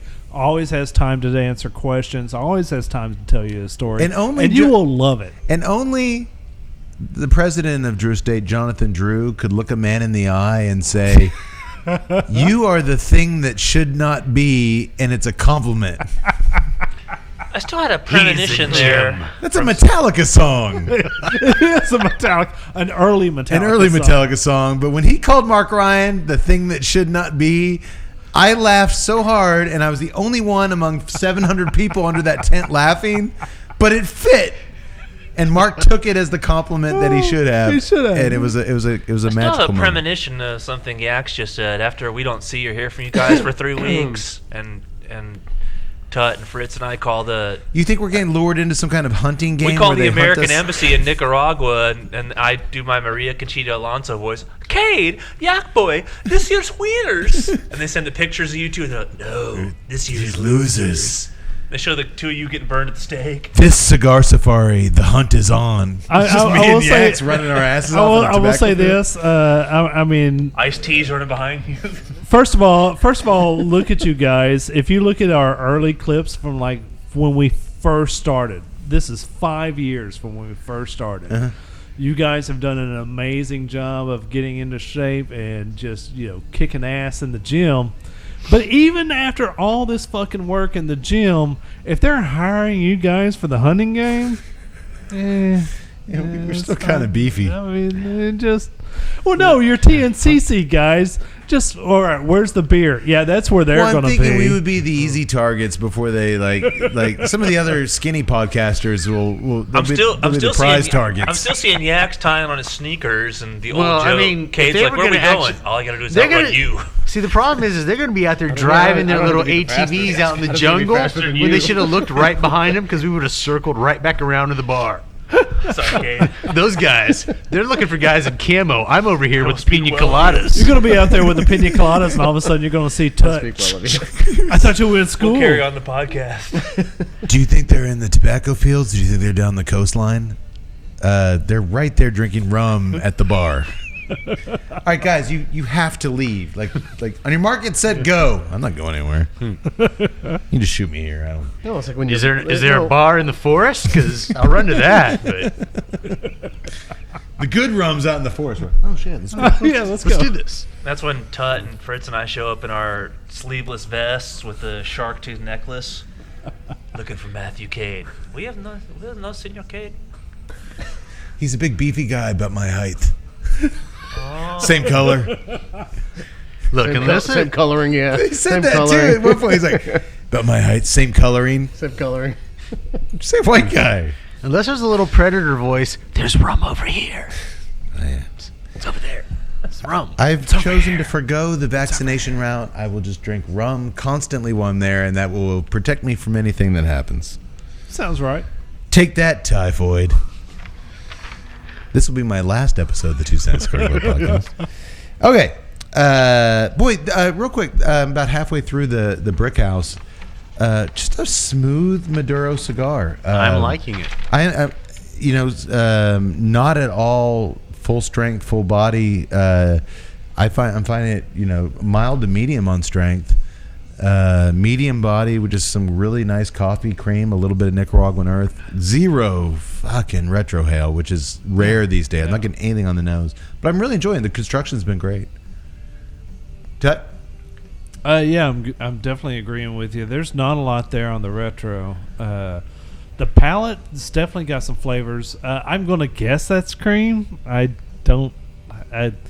come to the realization that I just don't know what cream tastes like. You need to have a coffee with cream at some point. Maybe I've been tasting cream this entire time, but I've never had. You got to expand your horizons here, buddy. Whatever. It's very light. It's like getting popcorn at the movie theater without putting butter on it. I get that. Put the butter on it. It makes it better. Cream makes coffee better. No, It's not really butter. It's just coffee oil. is not meant for cream. It's artificial crap, but it makes it better. Doctor, you enjoying it? I am, and I think that this actually seems to pair with the beer a lot better. You're liking the pairing better. Yes. Okay. I want to disagree with the doctor on this one. I'm sorry. How did Fritz? I got a question for you. Are you enjoying the cigar one? Yep. Like a cigar. How did Rolling Rock? I've never drank a Rolling Rock with a cigar. How does Rolling Rock? Because Rolling Rock is a very unique profile. Yeah, I mean, I was looking. Rolling Rock to me always had like a peppery flavor to it. When you drank Rolling Rock, I always got pepper out of it. I don't know if I do anymore because it's not made by the same guys anymore. Right. It's not made in the same place anymore. Right. Like, Okay, because I haven't had it actually since college when it was probably the original. Yeah. original brewery. Anymore. It's not. Yeah, it's not. It's picked up by I don't know who's picked it up, but it used to have a unique profile, and I always got pepper out of drinking a Rolling Rock, which I thought was cool, and so that's why I picked that up tonight because I hadn't seen it in a while, and then I saw it in this place near my house, so I brought that up to see if it would do something. But it's changed. Nah, I didn't get much out of it, so I moved back to the 40. And that's a shame because I think that had it been that original profile of the Rolling Rock with a little bit of pepper on it, I think that would have actually been played. They really always well. tell you. They always tell you what when I they thought, sell out, yeah. it won't change. Our methods won't change. Our recipes won't change. They always change. Yeah, well, they're not supposed to. Like I talked to a brewmaster, and they said if they buy a beer like this and produce it, then it's supposed to stay the same. But if they move it to a different facility and it's not made in the same place You anymore, got different water going into it. Yeah. Yeah.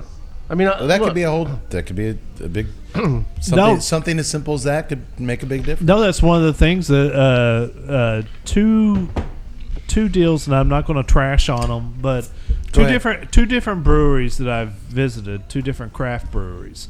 One we visited in Louisiana, and it was like every beer that we had there, to me, I would classify as skunk beer. I did not enjoy a single beer on their entire wall, which is rare for me. Usually I can find something that I will gravitate towards. And I looked at Cody and I was just like, dude, what is going on? Every single beer that I've had here has just been horrible. And he was like, it's the water. He was like, that's the biggest ingredient Was I that goes there? into. Yeah, it was Louisiana. It was Gnarly barley. Gnarly Barley. I'm sorry, I didn't want to mention them by name. I'll name but it. yeah, I'll call them. We tried every beer on that tap wall, and there was many. Yeah. And they were eclectic, like the milkshake IPA, the grapefruit lager. Like everything was very distinct in how different and everything. But we didn't like any of it. They didn't. Well, But those I sound terrible. It But wasn't- milkshake IPA. And it a wasn't- grapefruit lager? Oh no, it's supposed to taste like a strawberry milkshake. Yeah, but it wasn't distinct because they all had that same But I- skunk but I profile, missed- and I Cody missed- nailed it. I and it missed- was like it was the water. Was I drunk? Probably. Was I passed out when Cody said the water thing? Yes. He was like, yeah, it was like you're right here on the swamp, you're right here on the bayou. It's got to be the water. It's the main ingredient going into it. There's another brewery that I won't mention because it's kind of close to us. And I was just kind of like, man, there's something going on with their beers because they have like other beers there. And I was like, I enjoy the other beer makers' beers, but I do not enjoy this brewery's beers.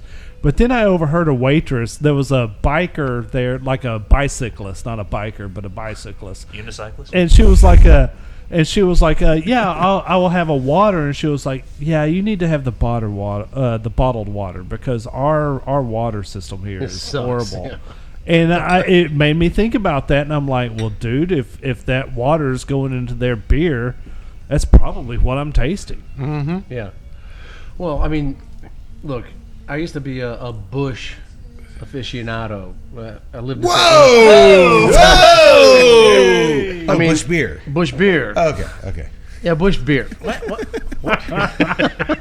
Oh shit! You walked right into that Yeah, one, I dude. did. But St. Louis, Missouri, Bush beer Heyo! is the official beer of the St. Louis Blues. All right, so Bush beer was always my beer. When I moved to Texas, when I first was in Texas in like 1996, I'm like, hey, they got Bush down here, and I got Bush, and I'm like, Doesn't really taste the same. What's wrong with this? My friend's like, well, they make this one, and this is not made in downtown. Yeah, St. you're Louis. tasting This Fort was- Worth This was Bush. made in or Houston. This is Houston Bush. You don't want Fort Worth Bush. Call that a Houston shampoo. Said every Fort Worth guy ever. And I'm like, man, because I was just in St. Louis and I just had a Bush like a night ago, and I got down here and I'm having a Houston Bush. This is so. If you don't mind me carrying on with this. No, please. No, please. And it just doesn't taste the same. I had some Bush and Temple, and it was terrible. I'm just saying that I've had Los Angeles Bush, I've had Ecuadorian Bush, and Got up on stage, played a whole show, had a Temple Bush, and by God. No, it's just not the same. Well, Cody and I will report back on the Nicaraguan bush. as you should. As you should. Please do. Well, we are beer experts. But yeah, I mean, you don't think about those things. The water. But go to different places, drink the tap water. It's all different. Yeah. Some people are lucky as hell. They drink out of their tap water, no filter, and it's the best stuff, best taste stuff in the world. Other places, I mean, it's.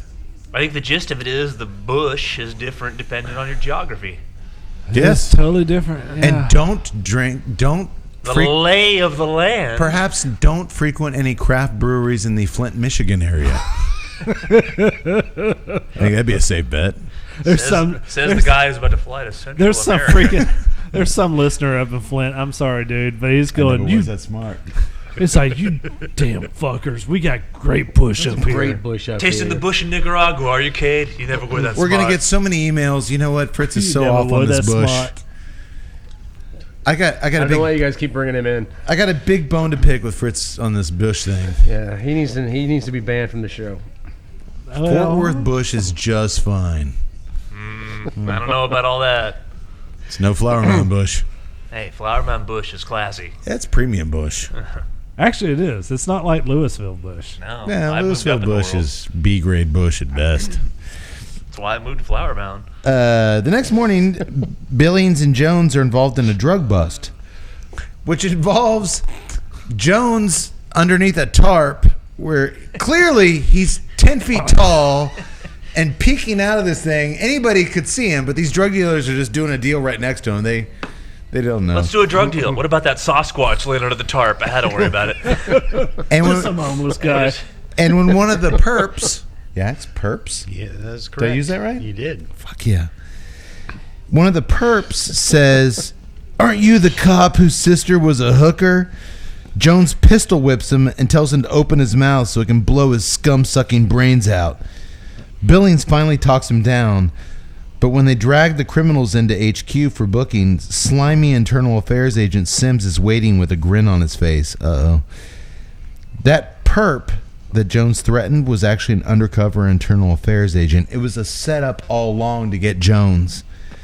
Jones flips the fuck out, throws Sims across the room in a weak-ass toss. It's not a swamp It's not a toss. swamp toss. It's a swamp fling. Yeah. He kind of like slams against the Shotgun desk. fling. It's not even a swamp anything. And then, but he makes up for it. He grabs a cop who's standing there. He grabs his baton and just starts beating the shit And out of the Sims cop with next, it. By the way, he just that's- took the baton from him, does nothing. No, he just stands there. That's called entrapment. He'd been up all night. It is enjoying, entrapment. he'd been up all night enjoying L.A. County Bush. So The internal affairs agent said, "Isn't your sister the one who was a whore?" That is entrapment, Tut. Bernardino at best.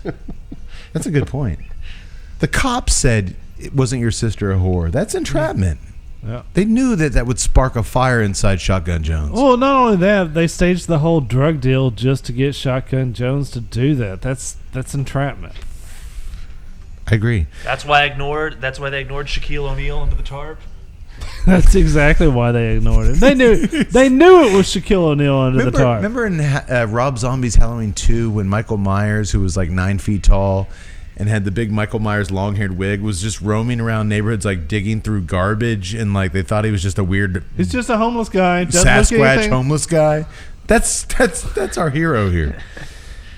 Cue the Lethal Weapon sad saxophone music. And the close-up of Jones' badge and gun going on the lieutenant's desk. Sad face Jones. He's lucky to only get a 6-week suspension from the force. Huh? He's told that Sims, the internal affairs guy, is going to be in the hospital for at least another week. But you get 6 weeks Okay. He suspension. should be going to prison for 6 months. Yes. He just beat the crap out of another cop. By the way, sidebar, because this lieutenant is such a missed opportunity. Being a fan of cop dramas in the 80s, I equate the quintessential best ever police sergeant, best ever guy who's in charge of the Riggs and Murtaugh, It's got to be the guy from The Last Action Hero. He's my favorite cop sergeant. Oh, the black guy? My favorite cop sergeant of all You time. Steaming my potatoes? I'm just like, that's the way guy, their every lieutenant, police though? officer needs to be. The actor's name is Frank McRae. He played the sergeant in the original 48 Hours. And he needs to be every police And was sergeant also ever. Yax. Well, That he's was the kept- history teacher at the beginning of Red Dawn. Yes, he was. Yes, Don't he you was. guys think that Good this job. lieutenant Good looked job. a lot like Senator Lindsey Graham? Keep me here for a reason. Which is why he's very passive. Which is why he's a big pussy. That's why he's a big pussy. Well, get this. He tells Jones tells his sympathetic boss he's going to do some bounty hunting during his suspension to pay the bills. Just call me Josh from now on, he says, which makes no sense because no one ever calls him Josh. That never comes into play again. I don't know what that meant. Josh, Shotgun Josh. Shotgun Josh. Josh. Script writing is terrible. And just like that, he walks into a bail bonds office and without showing the lady Barbara who runs it any idea or any references, I want to do some bounty hunting. She gives him a file. Go get this guy. No. He quantified it. He was like, I was a cop. Nobody he just says that. Okay. No background check. No nothing. Oh, and he does unsuccessfully hit on Barbara. Does that come with dinner with you? And she's like, you might want to try for lunch. And he kind of, so he doesn't score with her, but she kind of seems interested. She's into 10-foot tall, red-haired freaks. Remember, Fritz, one must trust the writer at all times. Yeah, trust the writer. Yeah. Can 7-foot tall weirdos just walk around L.A. carrying sawed-off shotguns? Apparently they can. Yes. Jones catches Dog the Bounty Hunter has to carry pepper gas because he can't do that's 20 years later. Well, this is where this guy, to me, is like this is where he does his best acting. Like he's into it now. So as the bounty hunter, as the cop, as the buddy cop, his restraints are off. Yeah, as the buddy cop, he's terrible. Now he's his own man. As the bounty hunter, I'm like, all right, okay. I'm not totally in your court, but I'm kind of he gets getting better, there. doesn't he? I'm kind of getting there, and I'll tell you why. He in a little loosens bit. up. Okay, I'll tell you why in a little bit. He still sucks shit through a straw. Jones catches the first guy he's looking for within minutes, who's ironically banging a broad in that same motel room. yeah. That they did all the crimes in. He's a police guy. He knows the scene. Once again, location. Every scene, every motel scene in this movie is. Can we in get the Motel 6 across the street? No, we got this place booked. We have for the that day. same room. We got it for 3 Really? days. Are people gonna notice? Come on, they're For watching the- Shotgun. Same painting on the wall, Yeah, same can we take neon the painting off sign the wall? out the No. window. It's the same damn room. And just like that, he's back at the bail bonds, asking Barbara for his next assignment. Shotgun Jones, the bounty hunter. While across town at the Billings household, Max and his wife are celebrating him being promoted to sergeant. He got a promotion. Hell yeah, he did. He's super Well, bummed, they were though. short-staffed. They were short-staffed. He's super bummed, though, that Ian isn't there celebrating with them, but nobody can get a hold of Jones these days. He's changed, Billings says. Yeah, he's doing a lot better. 2 weeks. Yeah, it's actually been less. It's been like a couple days. Another day, another bounty. This time, Jones busts up an arms deal, and he even has to shoot one of the dudes in the leg as he tries to flee. However, later when he stops by Police HQ to congratulate his former partner on his promotion, wearing a brand new gray suit and a ponytail, like he's like making some money now. Yeah. Which he never dresses like that again. Or Shotgun is rolling in this scene. Dude, he dresses like that once, and then he's back to like He sweats. came in with the briefcase. What does he have? Well, Crackers. Well, it's kind of like Lunch. it was. I stopped by the store, picked up that kitty porn. It's kind of like that meeting God, you Jones. I'm not a cop anymore. I can finally watch what I want. It's kind of like that meeting you have with the ex-girlfriend where you have to put on the good foot, and you're like, "Oh yeah, I'm doing good without you. Look at my briefcase. Doesn't that say I'm doing good?" Oh, do you think that's why he dressed up like that, to show off to the HQ that like I'm doing just fine I'm doing without just you? fine. That's a good point, Todd. That's a very salient point. Did I use salient right? You did. Okay. This writer knew what he was doing. You used it correctly in a sentence. Salient point has nothing to do with this. Yeah, that's true. Okay. Billings is irate at Jones. Turns out the guy that Jones shot in the leg was an undercover mole in a 9-month sting operation. How many undercover cops do they have? That Jones just completely... Well, they're overstaffed on undercover cops. We don't have enough clothes cops. They're all undercover. I don't even know where they are anymore. You killed 4 undercover cops the other day. I ran over one the other day. It was just, he didn't know what to do. He had too many assignments. No, it turns out Jones completely derailed this whole operation. He's not even a cop anymore. He's fucking everything up. There are some things more important than your bounty money, Ian. Billings pleads. Not to me. Not to me. And they're starting to call you Shotgun Jones on the street. What do you think of that? Dude, he does this little eyebrow wiggle. I like that. And this is where I'm on board. That's when you get on Fritz train. He's got some personality. It's better than what they used to call me. It's like, it's better when they used to call me. No, I'm Hack actor. Shithead. I'm just saying that this emotion lasts for like maybe 2 seconds until the next scene, when I'm like, oh yeah, this dude's a bad actor. But in this one scene, I was just like, holy crap, I like that. Yeah, I like that guy. All right. That little shifty little eye look. I told you guys an hour ago, there's certain things about this guy that work. Much like our cigar ratings, when we look at complexity and transitions, I am sorry, but he just sucked ass throughout. May he rest in peace. May he rest in peace. I am sorry, the man has passed away. He is no longer on the mortal coil, but he was a terrible actor. Yeah, actually with me? I will agree. And at the Fredericksburg the Independent Film Festival, he served Fritz and I some ice cold Busch Lights, and they were delicious. You didn't like the eye twitch yaks? I can go with the eye twitch. Well, I mean, The eye maybe if twitch I had was some, awesome. But I didn't say it beyond maybe if the I eye had some twitch. Fredericksburg Bush, I would think differently. I looked at this scene and I'm like, damn. Bad news. I'm like, damn, Ronnie Dunn's one fine actor in this one little scene. Yeah. Yeah, we had some run-ins, didn't we? You better run, boy. You better run. First up after leaving HQ for Shotgun Jones, he's loving that new title, is A, find a store that sells navy blue button-down bell-shaped trench coats with giant gold buttons. What the hell was that coat he was wearing? Yeah. He wore that earlier. No, dude, this thing That's is... what I was talking about. He had wore it on. I was like, what the shit? This is like, Interview with the Vampire like 15 years before that. To me, it was a pleasant change from his members-only jacket early. Or the cardigan giant sweater. He's eclectic in his taste. The only thing left was to roll out in a giant shearling coat. Dude, this coat... He almost had as many wardrobe changes as, like, Stallone had in Expendables 3. Do you think it was in the writing? Like, what we need for Shotgun is this guy totally changes his clothes.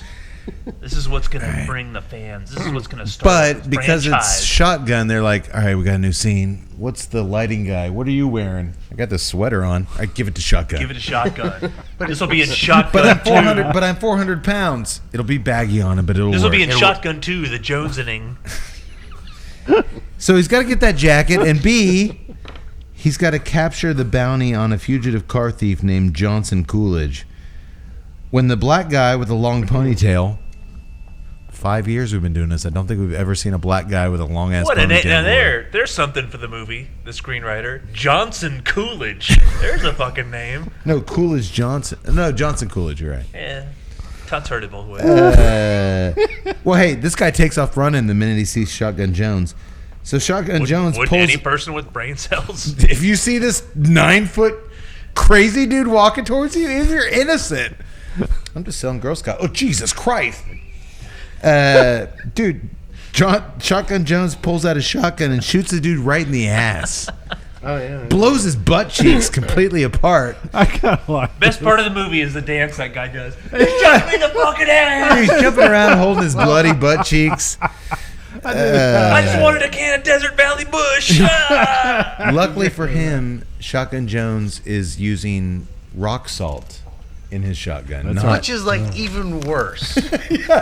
I'm going to So shoot now I you have and inject these- salt into your open wounds. And now you just have chunks of salt that are stinging continuously. So now you're going to howl in pain for But hours. if you're into drinking margaritas, you could just rub your butt on the rim of the glass. Remind me never to eat at that Mexican restaurant Cade goes to on Friday nights. Oh, it's good. I like the asshole margarita, please. Oh, they forgot salt on my glass. I got it. Jones, Shotgun. Johnson. If you could do something. That night, while he's kicking back some cold ones at the bar, Jones gets a phone call from Billings. Rocker has jumped bail, which makes no sense. He's got a high-profile lawyer. He's laying low. Why would he need to jump bail? Because he's an idiot. Did y'all notice when the waitress told him that he had a phone call, it was a fake-ass girl voice? Yes. Yes. It was clearly they didn't have a girl on set, so It the was director so- was like, Shotgun, you gotta call. Oh, it's horrible. Dude, it was so bad. I rewinded God. did they really do that? And I rewinded like, Shotgun, telephone call. And he's like, thanks, honey. See, now here's where you and I differ, where you rewound it and said, did they really do this? I looked at You it in just the assumed- context of this movie and said, of course they did it. this. Yeah. I actually rewinded just to have a good laugh. Because, dude, it was so bad. It was clearly a dude doing a girl voice. Shotgun, baby, telephone call. I actually rewound it because it was a good laugh. It I got, was paid, good. I got paid $75,000 for that voiceover. It was you? Spare me. Phone call, Mincy. Phone call, Mincy. I just trust the writer. And where do you suppose our old I just trust friend... the writer. Where do you suppose our old friend Mr. Rocker chooses to lay low for the law when he jumps bail? That same hotel? That right. The same fucking hotel room that we've seen a million times. They all go back to the scene I of the would have crime. at this point been disappointed if he had gone somewhere else. If he went to a different hotel, I'd be like, oh, man. No, same clerk, same hotel, same, I don't need your rubber. My God, Rocker. You're part of a multi-million-dollar drug operation. Just check into the Fairfield Inn, for God's sakes. Just like maybe a That was step. McCullough. Just check into the Fairfield Inn, for good's sake, my good man. Or why don't you just fly down to Mexico, beat the crap out of Mexican hookers, and call it a day? Well, he does apparently Dude, own a Remington could have had a village. field day in Mexico. I assume. I don't know what the hooker scene is down there, but they don't write all those songs about Tijuana for nothing. I'm going to say this because we've been back to this motel so many times. In the long run. Director Rene Perez of Death Kiss fame. Yeah. We did a show Yeah, on Death Bronzy. Kiss. The Charles Bronson revisiting, reimagining, something that we've never seen before. Recently watched our film Underbelly. What? He listened to our podcast on his Yeah. film, and he's like, you guys mentioned that you make films. What have you done? So I sent him a link to our film, Yeah. and he watched it, No shit. and he sent me back some stuff. What he Sent thought. you back some notes. What he thought about it. Not Some notes changes. because the movie's done, Yeah. but some things. And one of the things he said was, you know what I really liked about what you did here? The Fritz Beer and John Mancy performances. The Fritz Beer and John Mancy. You didn't fall into that. The Joe Abercrombie performance. You didn't fall into the low budget. Day one, he was better than us. You didn't fall into the low budget trap of centering all the action in the movie over 2 or 3 main locations. Right, right. He's like, every scene we're in a new spot in your movie. You didn't hang around one place too long. And Yeah. he's like, that's the biggest thing with low budget movies. They have a place And that the lets them shoot. actors were. Yeah, that was the thing in this movie. Like at that same hotel room. Police headquarters in that hotel room is 80% of this movie. Every Yeah. time that same The other hotel part room. is the club. And the club, that that's same pretty club much And they the go lawyer's to. all the office time. was upstairs from the club. And the lawyer's office was just an office in the club. But no, he's like, the Yeah. movie flowed and you were always in a different place. And he's like, that's the biggest thing I notice when watching low budget films is they get a location that lets them use it and they stay there. And you were all over the place. Sure were. So that, you know what? Did he This is from say the guy. anything else? This is from the guy that discovered Bronzy. Worldwide cinematic sensation Bronzy. Sweet, sweet bronze. Did he say anything else? And he did mention the screenwriting. Your actors were done no favor? No, Can we see, did he- He could tell that the actors trusted the screenwriting. I was about to Is say, that what I get to see all the emails that come through the channel, and I'm like, he was really impressed that the actors trusted the screenwriter. Yeah. Yeah. You're getting extra cigar in your kid package. Rivington calls, and he actually did point out the. By the way, I totally fucking dig that the. Mincy, dude, bring me that fire axe. I totally fucking did that. Bronzy's director watched your movie. Give me the fire axe. Give me the fire axe, Mincy. You're gonna end up in an ice box tonight, buddy. He was very complimentary of the performances, and overall, he dug the film, so that was cool. I loved it when he wrote back and he was like, "Hey, I watched your episode Hipster," and the dude with the headphones, when he said, "I can't hear you, I've got my headphones on," that guy is just a treasure. I believed it that he couldn't hear people because he had those headphones on. Yeah. Bronzy's director knows what's up. And he was like, should have been earbuds though. Yeah, but I loved it when he mentioned, he was like, that dude really trusted his director. He never said and he that. did. He sold it with those headphones. Rivington calls Rocker at the motel and tells him, get down to Mexico. Get down to Mexico ASAP. The fire axe. Get down to the Mexican village ASAP, as Jones is now a rogue bounty hunter on the loose. God. They don't want that. Wait, didn't another bounty hunter get in trouble for going down to Mexico to collect a bounty? Yeah, that was Dog the Bounty Hunter. Okay. But that was way, way after this movie was made. Oh, okay. Meanwhile, at police headquarters, again, the 20th time we've been at police headquarters, to prove my point, Billings is begging Jones to give up the bounty on Rocker. The feds think he's a key player in an international drug ring, and they want Jones to back off in exchange for getting his badge back. Oh, that's enticing. But Jones likes the bounty hunter life. He makes more off one bounty than 3 months' pay on his old salary, and he doesn't have the internal affairs Gestapo assholes setting him up for falls constantly. He'll have to think about it. Please, Ian. The mayor's worried. We don't have time for you to think about anything. That'll take us 20 years. Why would you want I need to think. We don't have that kind of time. Why would you want to come back to the police force? Have you seen his forehead? That's God's gonna take. sakes, man. Your thinking That's is gonna going take to last days years. just to process through that enormous fucking cranium of his. Why would you want to come back to the police office when their IA is just setting up stings just to catch you? That's what he says. I'll have to think about it. And I can shoot guys in the ass with a shotgun every other day. I get to shoot guys in the ass with rock salt and drink beers at 2 in the afternoon. Oh, wait, Do I you was know who doing that you're already. talking to? You're talking to Shotgun Jones. Shotgun Jones. They don't care if I wear my sweet cardigan sweater. Dude, he has no rules. There's no dress code as a bounty hunter. I can dress like Sergeant Pepper and do whatever I want to. He did, with those big gold buckles, and he looked like he's on the cover of Sergeant Pepper. It's Shotgun Jones, lonely. Well, Billing Heart says the Club mayor is Band. worried, I Ian. guess you'll enjoy the What show. does Ian say? Who's the mayor? No, he says, No. fuck the mayor. Fuck them. And he gets up and walks out. Well, it's true. He did say it. Oh, and while this is going on, Mr. Rocker is stopping by the sex shop where he shoots poor leather-vested Joey in the face on closed-circuit camera. See you, Joey. I guess he's trying to tie up some loose ends before he heads down to Mexico. Look I at don't- my face. I don't want people to know. Anybody who's seen my face, which I show to everybody and point at it, McDonald's drive-thru, I don't need your barbecue sauce. Look at my face. But I want to be, Chick-fil-A, I don't need your dick. They sauce. show this thing Look where at he my face. Well, it appears that Sick son of a bitch.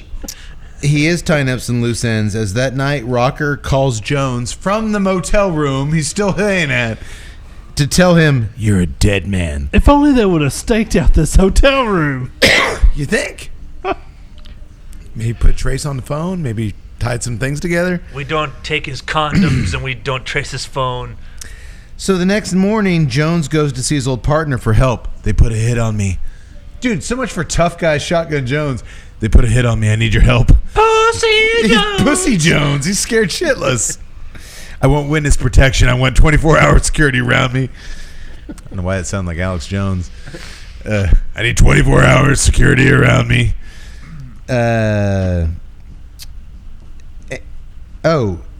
We're short-staffed. We're short-staffed. How The are we going show's to put security short-staffed. around a guy who's 9 feet That tall? Billings takes Jones with him to go to the sex shop where he learned that Joey to was pick just up shot. his order. Yeah, why don't you rejoin the force? Pick He's up your dead badge now. and protect We got to go yourself. check out Joey's corpse. You want to tag along? I promise I'll play by the book. Okay. Did he? We don't have Did to he play leave by the any of book that here. kitty porn lying around? Because we still got to bust him for that. I told him to burn it, And- except for my collection. Joey was filming things in a pizza parlor in Sandusky, Ohio. Hillary Clinton was running the camera. It's all there, Infowars.com, promo code TNCC20. You Joan- said Sandusky. Jones warns Billings that Rocker is off the deep end, and if he's looking for Jones, he's probably looking for revenge on Billings too. Uh-oh. Yep, boom, just like that, we cut to Billings coming home from work that night, gets out of his car, stretches, dude, Rocker shoots him right in the chest. On the stretcher, as he's being wheeled away by paramedics, Billings pleads with Jones, let the DAA handle this. But Jones isn't having any of that shit. Well, he really just keeps him there. Like you can't do this. Is like, please, I've got to go to the hospital. Let me go I've to the been hospital. shot. No, he says, This scum jumped bail, and I'm a bounty hunter. Shotgun Joe. They actually cue the music here. Shotgun Joe. No, really, Shotgun. I think I can survive if No. you just take me to the emergency. Shotgun Joe. The best, one of the best theme music cut-ins ever. Yeah, they It literally. was so nonsensical and so over the top, it worked. Did you know, from paying attention to the credits, That was pretty ridiculous. that the black guy with the ponytail, Johnson Coolidge, was the guy that did the original music? No, was he? I don't remember his name. He had a weird kind of name, but He looked like a guy who would make bad he music. was the guy that did the original music. Well, he should have sang on key. Look, he was no Magneto Jones, but we can still accept him. I appreciate it because I can get you laid, motherfucker. I love as a lover of blaxploitation flicks. You know, you had the great Cleopatra Jones, you had the great Foxy Brown theme song. Foxy Brown probably was my favorite theme song of blaxploitation. But you know, you had Coffee, Shaft. you had Coffee, you know, all the Pam Grier songs. But yeah, the Shotgun Jones song was just terrible, and it was a missed opportunity. Great. No, it was a missed opportunity. All right, aside from the singer not being able to hold a pitch, it was a great song. It was a great theme song. If they would have just spent a little extra more, got someone who could sing on pitch, it was a perfect song. Well, they didn't have budget for that because Look, they got to they set were- a couple they were dudes on fire in a minute. And They got to spend money on a zip line. They used their last $200 on a Where's location the agreement staff? for that nightclub. The next afternoon, Jones finally gets the bright idea to go to the motel. The motel. What? You know, that motel where Rocker's been doing his dirty work for weeks now. Yeah. He tells the clerk he's looking for a guy built like me, only beefier. So 9'4" tall and 400 pounds. Then Wilt Chamberlain walks into one of those hotel rooms with a whip. Not that big. That was 19,901, baby. I'm on my way to 20K. But the guy still plays dumb. I haven't seen anybody. Plays dumb. It doesn't matter, though, as just then Rocker enters the lobby and a ridiculous foot chase ensues. Jones chases Rocker all over downtown L.A. until finally Rocker carjacks a car and escapes when Jones is momentarily stunned because he's so huge after he's slammed into by a van. Kill man. Any other man, but Jones being the freakish Frankenstein he is. Shotgun Jones. Shotgun. Jones gets back on his feet and he goes to the motel to retrieve his sawed-off shotgun. And he finds And some condoms. He finds a clue up in Rocker's room that might help him lead him to where the perp is heading next. Unused condoms. Cut to the desert. My favorite scene in the film, or my favorite interaction in the film, where Jones pulls up in his truck outside a dilapidated RV. As he honks the horn and exits the vehicle, a guy puts his gun to Jones's head and says, "Anybody ever tell you make too much noise?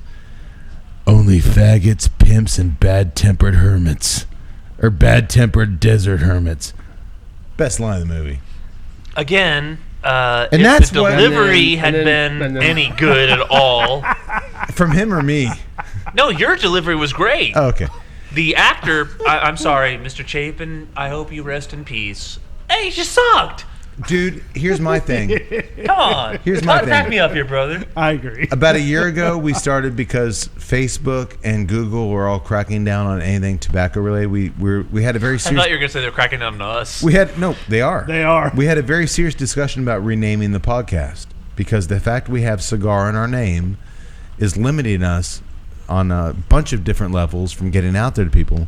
I propose our new podcast name, the Faggots, Pimps, and Bad-Tempered Desert Hermits Podcast. What do you guys think?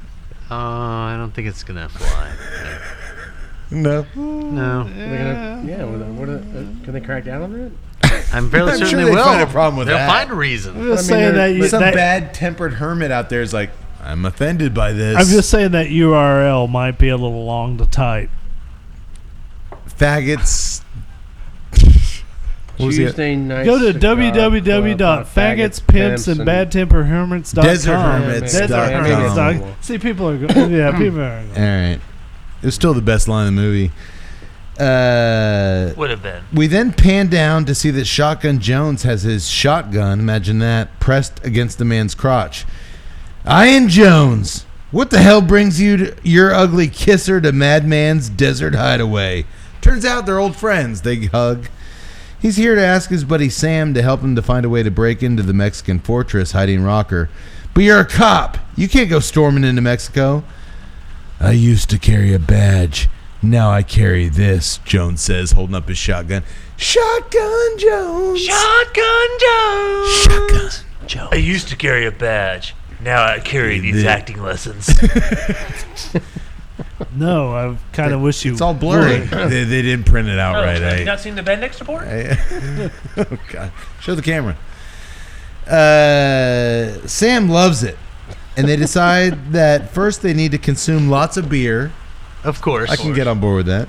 So far, so good. And after the beer drinking, they put on their welding goggles, and we get a sweet montage of them building a kick-ass, fully armored battle wagon, all set to the sweet-ass Shotgun Jones song. It's totally 18. But the song gets a little different here because they add a chorus in there. He's delivering justice. Shotgun Jones. Which is really kind of sucky because his buddy apparently constructs a badass battle wagon while he works on one piece of metal the whole time, just grinding away. You're at going to it. know why that one piece of metal is so important later. That's what goes underneath the Mazda to keep the grenades from killing them. Well, apparently so, but I mean, he just works on it. The other dude apparently just constructed this whole the thing. entire thing. It's a good Just, montage. You see him doing the drill press thing. He does the drill press. When the tank, basically, it's a tank, is complete, Jones thanks his buddy Sam. I can't thank you enough, brother. But Sam insists on tagging along for the mission, so they agree to load up even more ammo, charge the flamethrower a little bit more, and go kick some ass after drinking some more beers. And he says, I know the perfect place to cross the border because how else are you going to get, a vehicle that has a 50 caliber on the roof and a gun barrel sticking out the front windshield? I mean, He says... Do you think this will pass border security? He says it's a 2-mile stretch down this dirt road. There might be some border people, but I got a plan.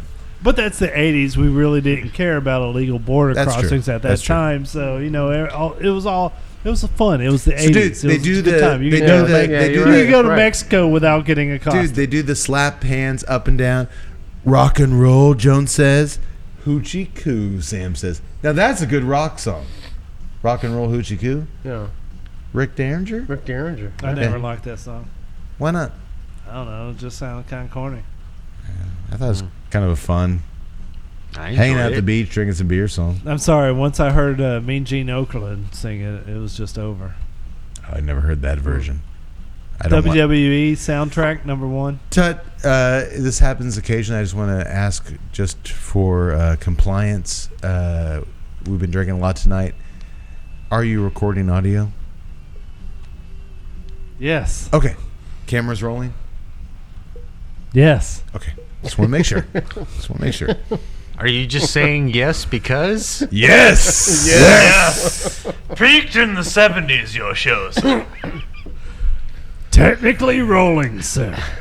Because you were all on board with those Find out in the morning. You were that same enthusiasm with the anti-vaxxer dead kid joke earlier, and I want to make sure you're all on board now.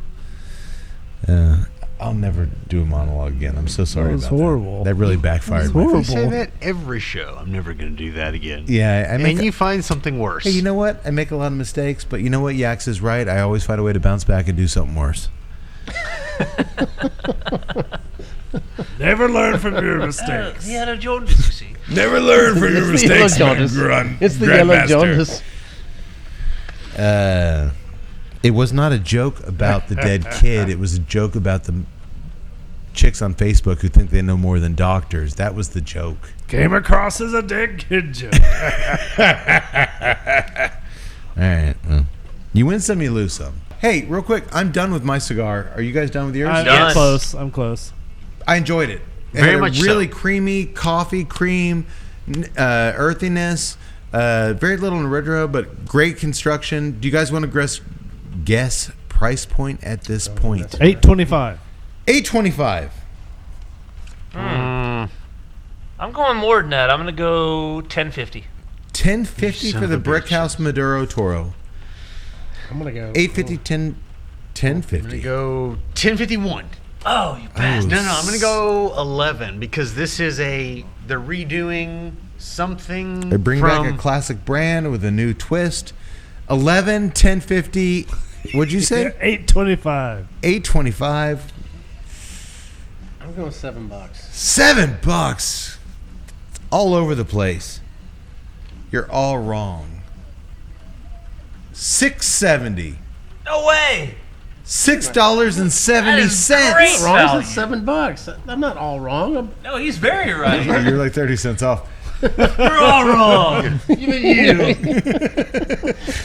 $6.70. only an exact What a bargain. match. And get this. Agreed. You can get a box right now on FamousSmokeShop.com for $130.99. That's 20% off using promo code TNCC20. It knocks it down to $5.23 a fucking stick. That That's is great value. Yeah. That's Doctor still knows. smoking on his. I'm kind of surprised with that. I should do the math. That's ridiculous. Yeah, reflect that in your scores. Great price point. Go ahead and give that a 75. That little 3-inch fucker cost a lot more than that. Yeah. I think they just took a regular Yeah, cigar and cut it in half. I'm sorry. Somewhere I was going somewhere that they always had a bunch of Brick House stuff.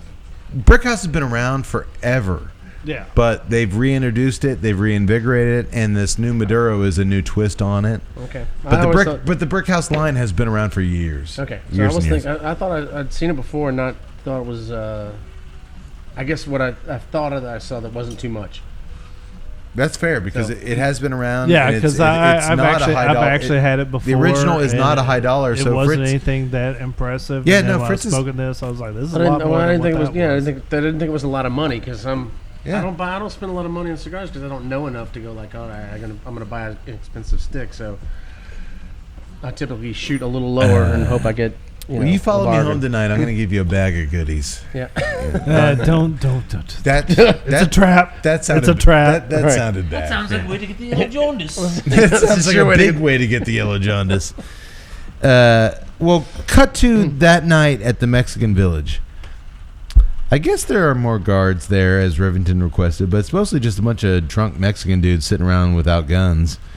Rockers at the cantina slurping on some cervezas, while a plethora of Latina chicas stroke his cheek and try to cheer him up. TNCC style. He had a rough time, man. They're trying to cheer him up. The Mexicans sitting around drinking with no purpose, or him lamenting surrounding himself with Mexican prostitutes. TNCC style. Fair enough. Well, that doesn't last long at all, this peacefulness, as suddenly Jones and Sam arrive and start firebombing the shit out of everything. Jones yells out from his place behind the gun turret, "Rocker, give it up or kiss it all goodbye." They're heavily armored. It's just a Mazda little truck that they. It's a Mazda. It's an armored Mazda It's a truck. little Mazda truck that they just But it welded still, a bunch of looks cool. shit to. I like it. Yeah. Breaks through the fortress gates. Oh my Which is God, like this is like- two plywood things that are. It's Look, cheap I mean, plywood. It's like sheetrock almost. It's no Tango and Cash laser, but still. This is the B version of when Tango and Cash went in the end. No, there's this scene where the camera is like focused on the gate, and you see one of the henchmen come in and latch the gate, but there's still like almost 8 inches of space between the two doors of the gate. Just a little and it's like this little bitty 2x4 that's I'm locked fairly in there. certain and we heard the man say very early on, "I want an impenetrable an fortress." impenetrable fortress, and it's some just plywood, and like you said, a little guy like puts a little thing in a little latch. Well, they easily break through what's the other guy? The sidekick's Sam. name? Sam. Shotgun and Sam. Shotgun and Sam. Sam and Shotgun. Shotgun. Well, they blast everything and everyone in sight. They even set one poor asshole. The Mazda has a flamethrower on the front of it. Of course it does. They set one guy on fire, and then some other dudes come out and they set them on fire. That's 50% of this movie's budget. Is those couple dudes on fire. Yeah. The guy.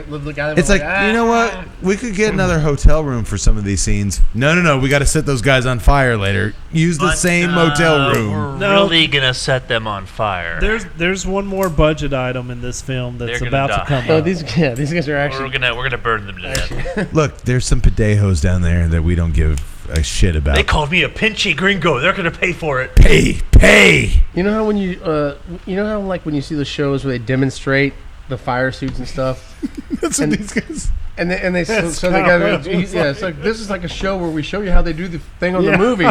And the guy they set him on fire and he does this and he walks out and goes, "Oh!" That was and the guy did exactly that. And you can see that's the director going, man, I really want to do this. I know a guy who does the instructional video.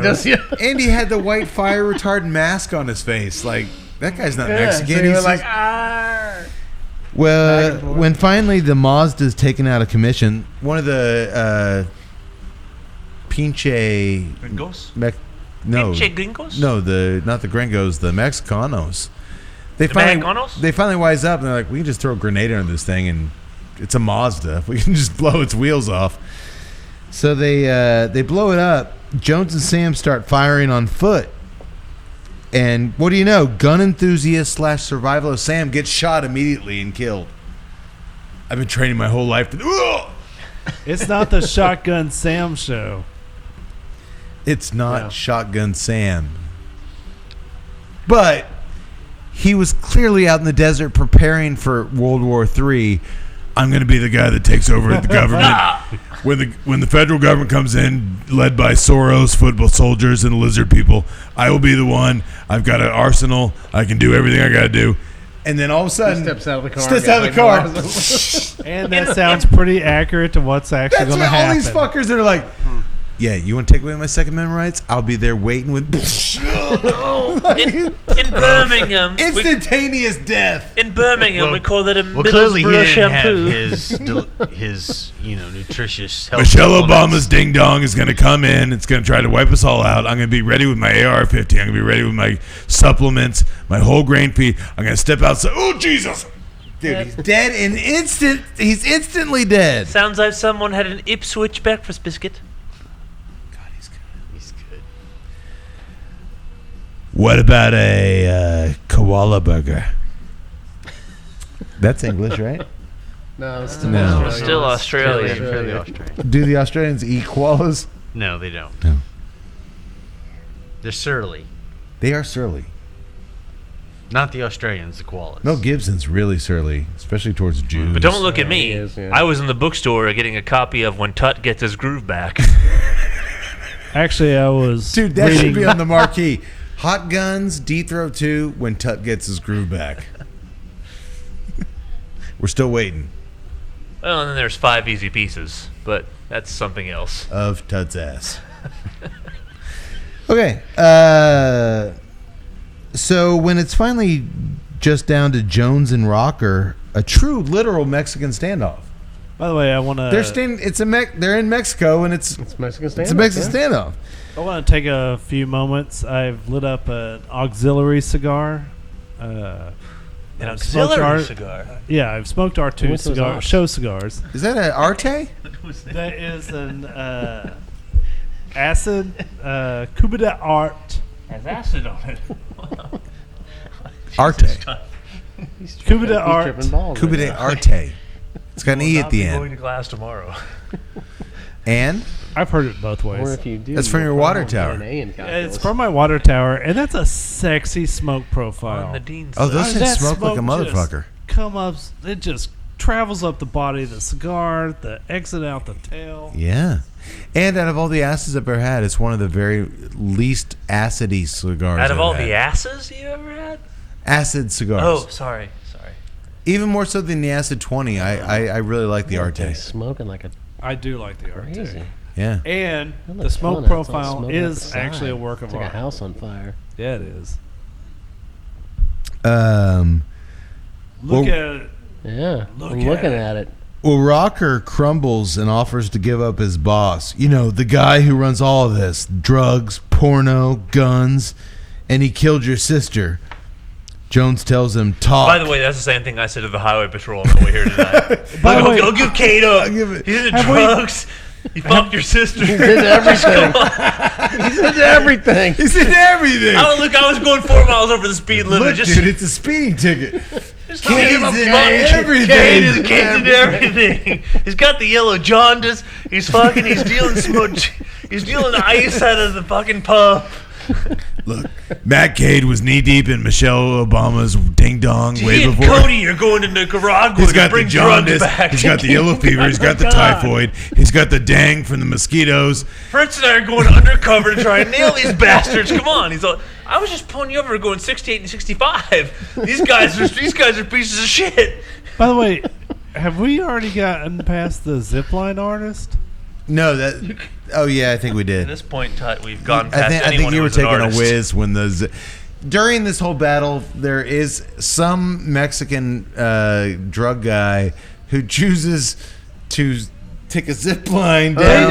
They do almost Right. 3 different cutaways to this guy who's like on this like legendary zip line that lasts for 5 minutes. as Doesn't he he's do a coming robo down. war? Yeah. It's horrible. Does Shotgun Jones blast him with a shotgun? I think the moment he lands, Just like he drops like, boom. You've been shotgun. why would you have a zip line at your Mexican fortress? Hey, Also, the fact that Rivington like said he he looked over wanted his the shoulder, like, I best. see him coming down. I'm gonna wait. Rivington said he wanted all the perks. Sealed up like a fortress. Don't shortchange this shit. I want zip lines. So Rocker said, "Well, shit, I want the best. All right, we'll get you one. I want- one zip line. I want a Protect this cheap place. zip line. I Well, want some well, plywood doors. if he I wants a want an fortress, impenetrable zip lines, then. 2 fortress. pieces of barbed wire and a zip line. Oh shit! The Mazda's coming. We got that zip line. I got this. I'm just saying. I'm just saying that the dude hanging from the zip line was a nice touch. He had no plan on the zip line. It's like, do he have a knife in his teeth or like an Uzi? No. Nope. No, he just wrapped a whip around his neck. I'm glad you mentioned that because I wanted to rewind at that point, but I'm like, did I just see that? Yeah, you did. When Yeah, I you did. when I drop off the zip line, it'll all make sense. That's what Shotgun Jones is like. I'm just saying that there was a whole bunch of crappy writers in a room somewhere, and they're like, put a zip line in there. No, there was one There's writer, one writer. Addison Randall. He wrote that scene. He was like, Mitzi's not letting Addison Randall off the hook. It you know was what not a this team needs? of writers. You know what this needs This is a was- Bendix report? this A is- goddamn zip This line. was not studio interference. I know It what's was one good. guy. I'm trying to make a franchise here out of this. We're gonna have Shotgun 4. Hey man, fucking zip At line. least he put a zip line in it. He didn't have to do that. Fuck you, Schindler's List. We're gonna have a zip line. I wish I had put a zip line into my movie Underbelly. You know what? Are you sure you didn't? At the end scene, I just wanted Mincy to just come into the zip line. That, Why not? dude, instead of getting shot and falling down the bed of with the leaves, fire I axe. could have just went like, Yeah. get the fire axe. Mincy, Fritz, just Get the stick him fire. in the gut with an axe. That doesn't No. make any sense. I don't care. Just, what do you want me to do here? No, I want no. you to really kill him. I want you to. I'm sorry. Did you write the script? Trust your screenwriter. Put the zip line. We did With that the all right. zip line. Could they redo the There's a song? killer on the Zipline. Zipline Jones. Zipline Jones. Jones tells Rocker to talk. Give me the name. Talk, you son of a bitch. Talk, you son of a bitch. And Rocker does. Fletcher Rivington. What? Rocker's shot in the head suddenly by someone else. Not shotgun. Someone else shoots him in the head. I was really waiting. Give me a name I can use. Rivington. The other guy. My lawyer. I don't know what you're saying. Say it again. It's like I did earlier tonight The with the guy with the Hillsborough English Police. accent that's everywhere that makes no sense why we're associated. Say something else. More. Well, enter Fletcher Rivington, who shows up on the scene dressed up in all white like Balak from Raiders Lost Ark. And what is Dude, the hat white he's wearing? suit, scarf, white top hat.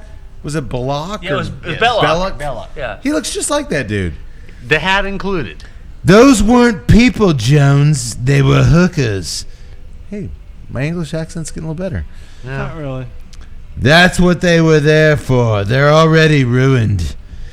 But you made them mad at me and they wouldn't go with me anymore. It is Australian. It's kind of something in there. It's okay. Not bad, no. The doctor's informed me I need to feed him beers to get through this.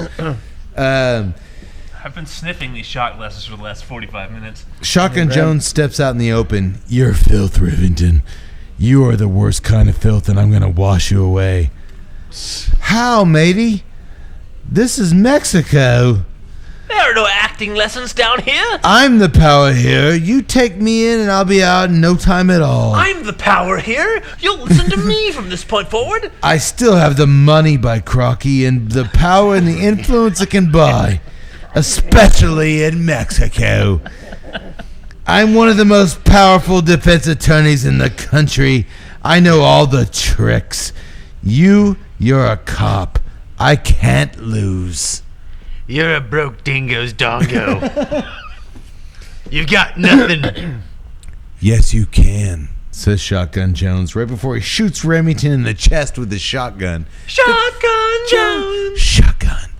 That's what Shotgun Jones does. That was a great Dudes. moment, man. That's what Shotgun does. He dudes in the chest with a shotgun. I'm just thinking the only guy that could actually sing here is like, God damn it. Every time Mincy does a Shotgun Jones thing, I'm like, I just want that to be the quote for the intro of the show. Fritz is like, That's what Shotgun Jones actually, does. music. He does. Shotgun. Fucking Shotgun. Shotgun Is there Rolling Rock in there? Shotgun I need to drink more. He doing the does guy. what he does. Is there more? What were these things? Jamesons? Is there any more of that in there?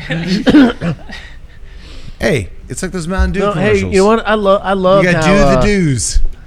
I loved how fast how quick that he shot him and it was done. It was over. It was done, and I No was like, man, I was so bullshit, no no- bullshit, no Yes. side little thing happening, and it's Because dragging it on. At I'm that like, point, boom. let's be honest, we were all looking at that running time. Like, is this almost over?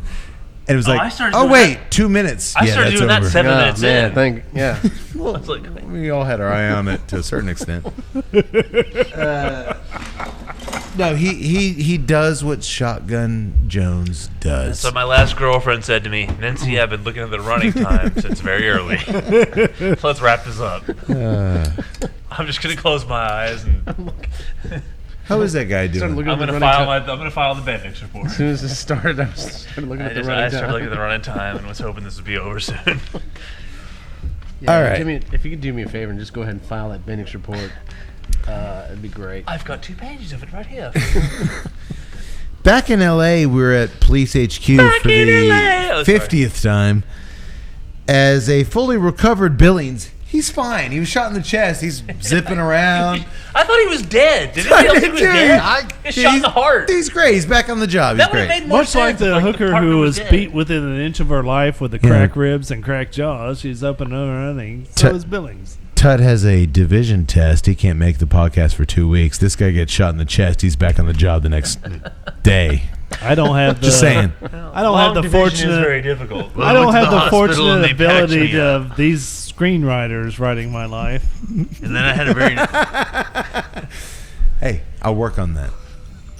trust the writer, Todd. I- Trust Fritz and I did. Look where it led us. Well, they needed him back on the job because they were so short-staffed. They sped up his recovery. Get back in here. He tells the newly I have a bullet in my chest. We're really short-staffed. he tells the newly reinstated Jones, Dude, Jones took his job back. that the federal government and DEA are busy cleaning up his Mexico mess, and he thinks it's time for them to knock back some celebratory beers. Dude, he just got shot in the chest. He's already ready to get drunk again. TNCC style. TNCC style. Do you know what kills the pain in my You chest? were in the ICU 2 days ago. Back to my place, get drunk tonight. I got a podcast to do. I had a beer there too. Shotgun drinking. Mixing alcohol and pain medication. That's the way to go. Perfect combination. But Shotgun Jones has other plans. He's bought a chintzy ass. Did you see that little bouquet of flowers he bought? It was like one flower and some dead flowers. I'm thinking that's for Barbara, the bail bondsman. I got a date tonight. Yeah. Who else is it going to be for? You mean the doctor's maneuvers to do the same thing are not entirely appreciated by the opposite sex? I got you this. Hey, baby, I got you a rose and 6 weeds. Yeah, what was wrong with that little bouquet? Come on. So, What was that? Is that bad? dude, it was the saddest bouquet of flowers I've ever seen. Internal Affairs Agent Sims appears in the hallway and tells Jones that he'll be watching him closely now that he's back on the force. To which both Jones and Billings flip him the fucking bird. Everybody flip him the bird. Walking away, bird. Everybody give Sims the bird. Come on, Tut. Give the bird. Tut. If it ends this podcast, It's the one- walking away bird. Oh, it's the walking away bird. Walking This away way. bird. This way. Fuck you. that doesn't sound. And right. we freeze frame the end, Thank which God. leads us perfectly, beautifully into a sequel. Which next episode 112, we will be doing Shotgun Jones 2. We will not. No, because I can't it- make it. will not. Double barrel I of can't, justice. I can't make I'm it. not doing it. You don't. Tut said he can't make it. It never happened. No, there is no sequel. There should have I been. wonder why. No, there I thought should Jones not was- have been. This Jones was was a just terrible warming piece up. of shit. I think Fritz could is have me. gotten better. He could have gotten The better. next movie, he would have been looser. I thought he had go moments. back. He had moments in this film. He Damn had it, moments. Fritz, he did have moments. He only had 2. Well, It's horrible. I'm sorry. It's horrible. I am only sorry because as I said earlier, I do not want to speak ill of the dead. He was a terrible actor. It was a terrible performance. 75% of the movies we do, everybody's dead.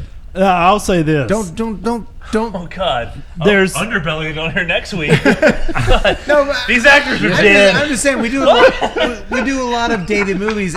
There's a lot of dead R.I.P. people. Fritz Beer and John Mency. They were performers. No, I'm just saying, Mincy and I could die tonight. Don't put on your kid gloves. We will do your movies you will tomorrow. not- And And you you would. would- and you of wouldn't- trusting the writer. We could die. Mincy and I could die tonight. You guys wouldn't get out. You guys wouldn't do Underbelly, and you wouldn't get out the boot, would you? No, You keep absolutely. moving. You keep No, moving. absolutely we would. All right, now keep in mind, No, don't die, because if you do, we here's will the fill the shoe of boot, and then we will remembrance. talk trash about you. All the entire. I don't know. Yeah. Fritz and Mency are gone. Here's the penny loafer of remembrance. Let's just keep in mind the Buddha Remembrance is a democratic process. It's You know what it is? It's a rock song. Me and the Axe vote yes. Cade votes no. Therefore, no boot. And then no boot. They And no should. boot. they should have trusted the writer. I'm sorry. They've got our we've pictures done hanging a up there lot next to of the Hindenburg. suspect movies over the years. Yes, Tut. A lot of movies Disasters. that I've questioned. Yes. And this is by far the biggest waste of time I've ever More than spent. Father's Day. I More watched than it, Father's Day. and I watched it twice. What was the Jesus Christ, Was Fritz. Father's Day the You have the, yellow jaundice.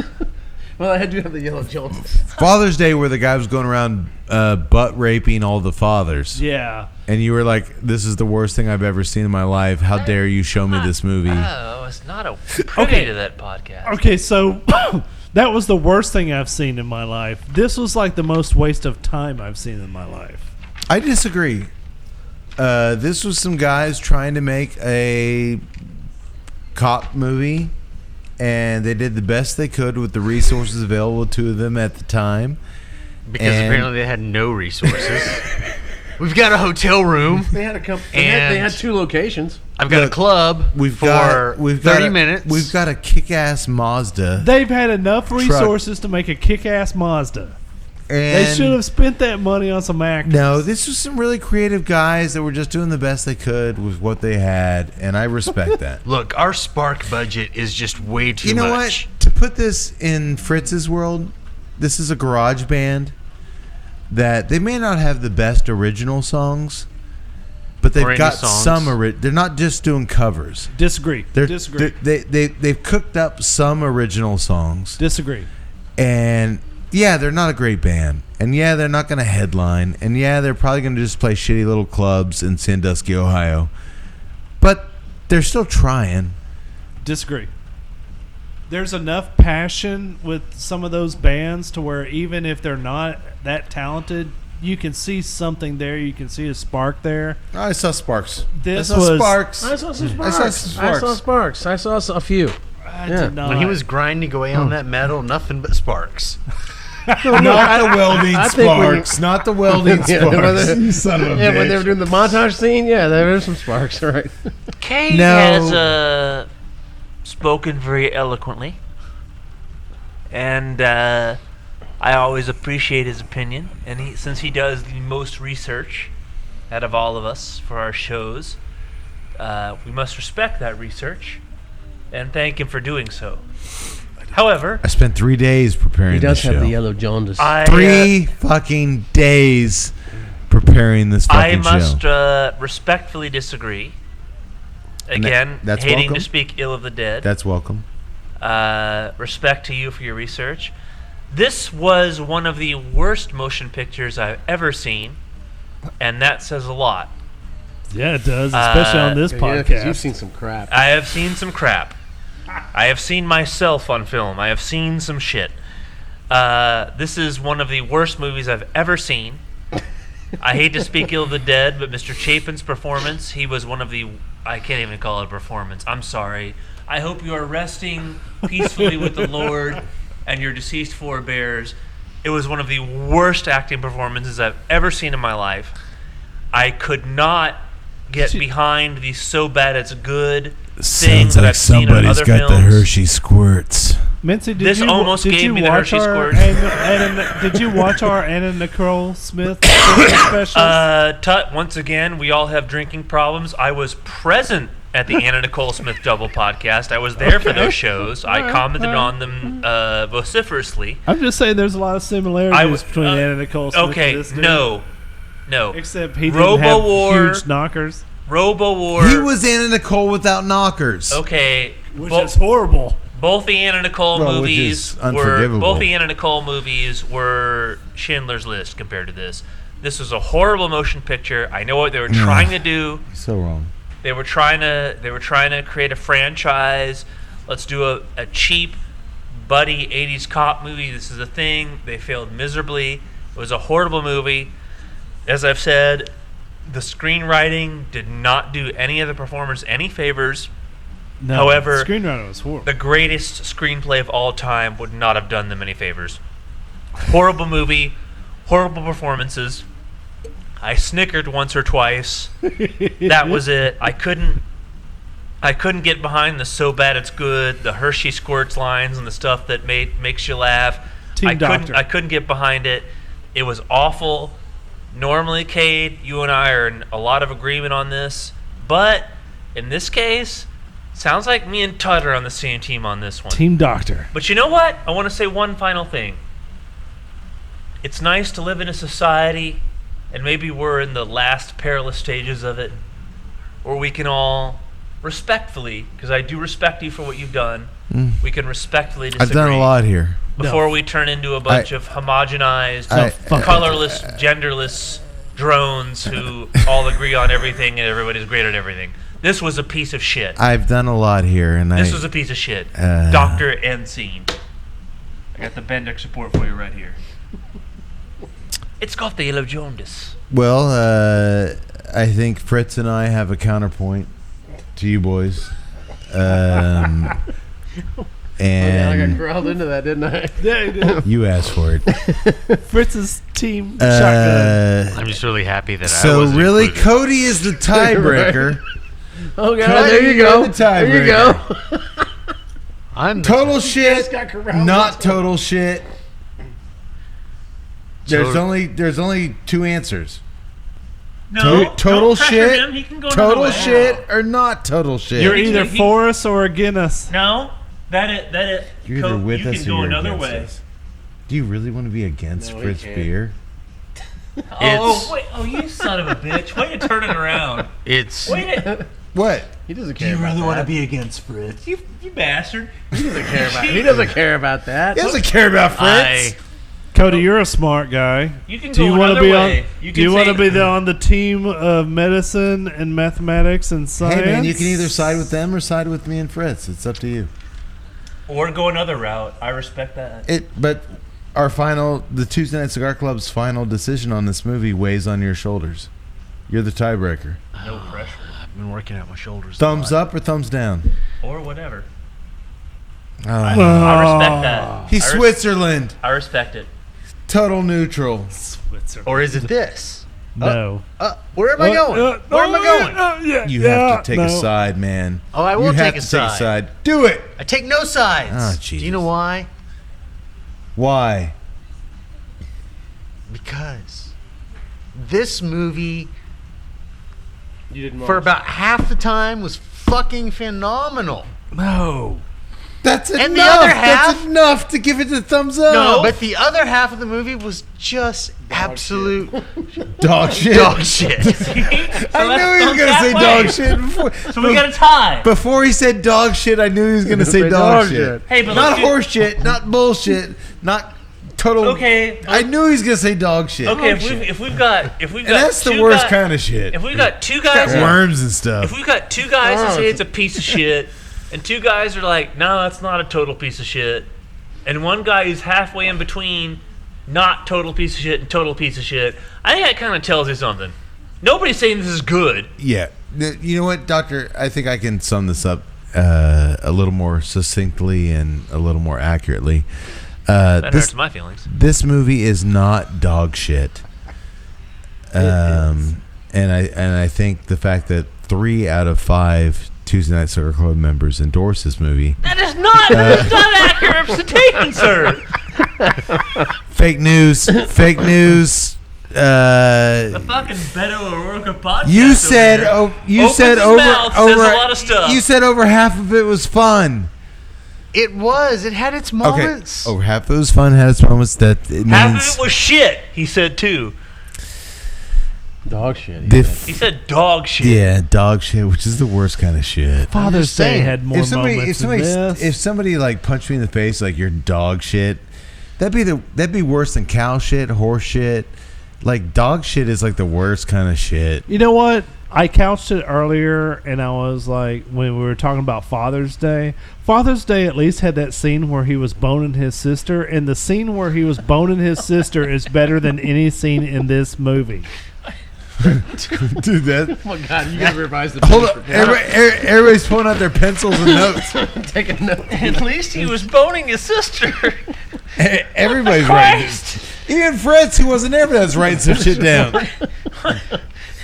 Dude, that was like At least he boned his sister. This changes everything. Before this movie, that was, Father's Day was the worst movie we've ever done, and I'm up, you saying Hindu that this is cocksucker. the worst movie we've ever done. Okay, well, you know what? At least Father's Day was memorable. I That- will not remember this except for that shitty theme song. You'll remember it because you're a piece of shit. Dog shit. I will not remember this at all. And as you smoke that acid, you'll have the I wanna Hershey make sure of squirts. Listen, I'm gonna goddamn make. I'm gonna drink until I get the yellow I'm going to jaundice. perform a scientific experiment to make sure that I never remember this goddamn film. And Lord Jim, it was not. Fritz gets another Rolling Rock because he supported my cop. My supported your position on cock? the thing. Gotta go. Time to go. It is time to go. But you know what? This is why we do what we do. The disagreements add to the stew, add to the soup.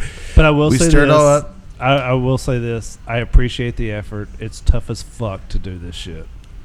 You're talking about me spending 3 days writing notes on No. Yeah, Shotgun Jones? I will say that, but it's tough as shit to do a movie, period. Regardless of whether it's a low-budget indie film where you're hanging out with your high school friends or your college friends or just whatever, it's tough as shit to do this. So I appreciate the effort that they put into this shit. But you're also talking about the 3 That's days horrible. I spent watching Shotgun Jones That's and on you. taking notes. That's on and- you. You pick this. You pick this. No, whatever I pick, it takes 3 days to bring this shit to the podcast. And you watched this movie and said, "Oh yes, we're doing this." Well, Fritz and I were not in the Admiral's Men, but I don't believe they ever said to Lord Shakespeare, "Don't listen to the writer," which we did. But That's I will right. say this, because if I understand it correctly, this year you're like not doing a whole lot of research going into it. You're like trying to find the obscure movies that should be shed light on, and we're shedding light on. I did not vet this movie prior to me telling you guys we're doing this movie. Prior years, for 5 years, I've watched a million movies, and I've watched them 1,000 times, and I've been painstakingly picking them. Yeah. No, I hadn't watched this movie when I told you guys we're doing this movie. Okay, and I actually kind of appreciate that. Let me pose a personal question then. How much money do you think was spent on this movie? Oh God! They. I'm gonna go $40. All right. So, Okay. so they bought Mazda a rental alone they was bought a No, used camcorder. They set 2 guys on fire and they built that Mazda. I'm And gonna the zip line. and the zip line, and They did have a helicopter. they in did the rent beginning. that Helicopter motel room rentals, for a not couple cheap. days. You got to factor in the motel room cost. That I'm gonna go 40 grand. 40 grand. Okay. If you had 40 grand and you recast the movie with Fritz and I in the lead roles, don't you think we're making a fucking kick-ass picture? You as Max Billings and Fritz as Shotgun Jones. I was thinking Fritz as Shotgun Jones and You as I was Remington- thinking probably Remington? Joe as Billings and me as the smarmy rocker. Oh yeah, you'd be a good rocker. Don't you think we're making a kick-ass movie? Don't you think you've got better performers? Well, I could have made this movie for. I was looking for a yes. $5 grand. Yes. I could have made this same movie for $5 grand. I could have Tut made a said- Tut security gave an movie. immediate yes. I Yeah. guess he's not I've seen your equipped with the yellow jaundice. I've seen both of your performances in a couple of different things, and I like them. I get into a dangerous kind of spider web of slippery slope isms when I watch other movies, and I'm like, boy, if I had that money and my crew of actors, my guys that I go to, you guys. Didn't we say? Haven't we said for years, and not just to kiss his ass because he's here? Haven't we said for years, from a long time ago, that the best thing about Underbelly is Fritz's performance? Yes. I appreciate it because, you know, have you guys have when you I, said that? Yes. Multiple times. We have said it multiple times on the podcast. Go to our No YouTube one ever channel said that and to- watch no one ever said that to Underbelly, me. and you will see Fritz do, And I do really things. appreciate the way. I really appreciate the script that you wrote. And I really appreciate. I'm sorry, I cut you off. I'm sorry. I appreciate the script. I appreciate the. I thought it was beautifully shot, and I'm proud of what I did. But and Joe is great. We've always said before, Fritz was fantastic in it. So I'm thinking if Fritz and I are Shotgun Jones and Rocker, this is a different movie. I So fuck these guys. I appreciate a young thespian when he was on screen We're not And- young lesbians. and he was channeling, and he was he was channeling an infection, and he started singing. The young lesbian? Fuck you. Oh God! All right, I'm for once going to get us out of here. And you guys are not skinny lesbians by any means of the term. By any definition. I think Saying we're fat? Tut's so far gone. I think I have to give the links.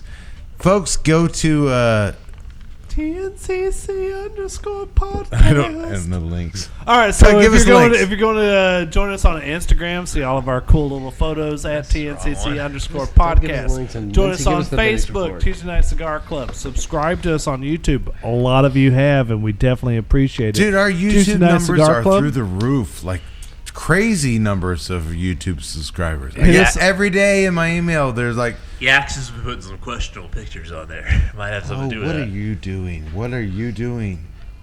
You dirty bird. I've only You and your filthy pillows.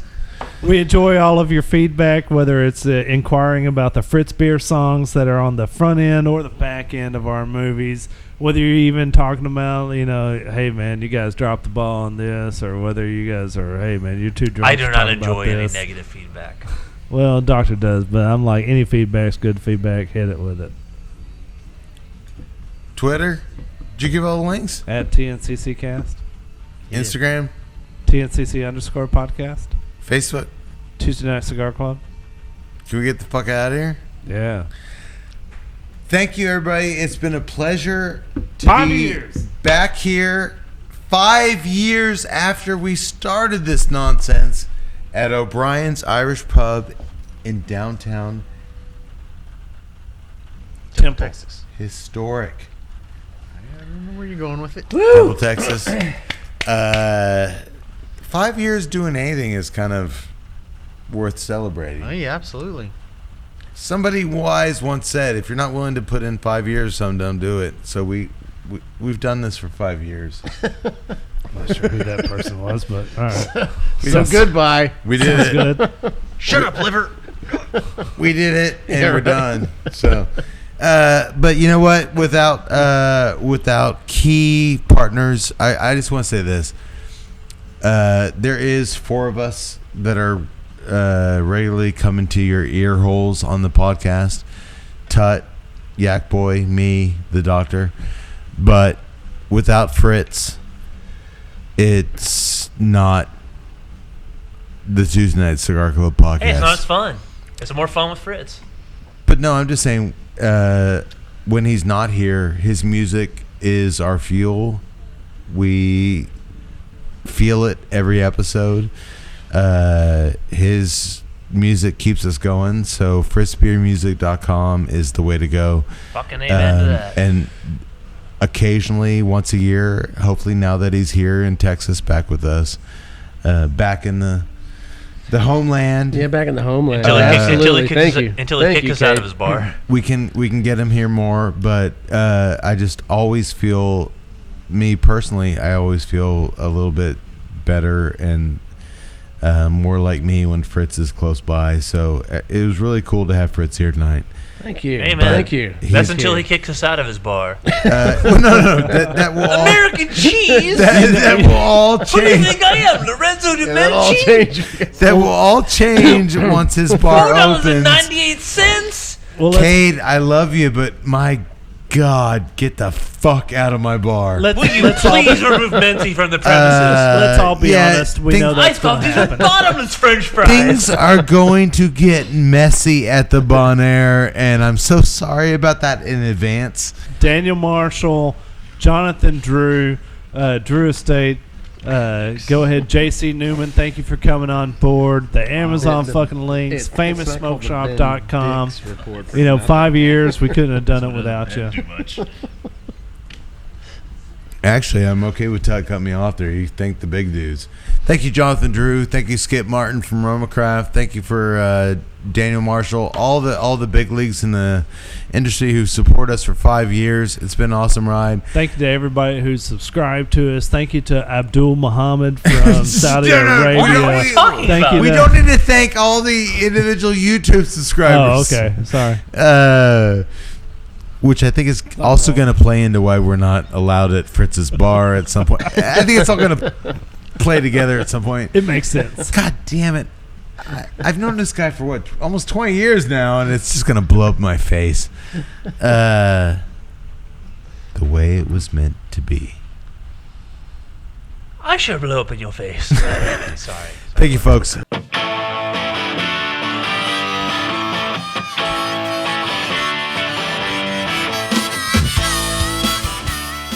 To learn more about the time I wrote, directed, and starred in my own blaxploitation era film entitled Cool Ass Calculator Keith, where I took down a gang of unruly thugs with only my keen sense of street knowledge and my college graphing calculator, well, you'll have to search some very obscure movie streaming sites, because the movie was basically a steaming pile of dog shit.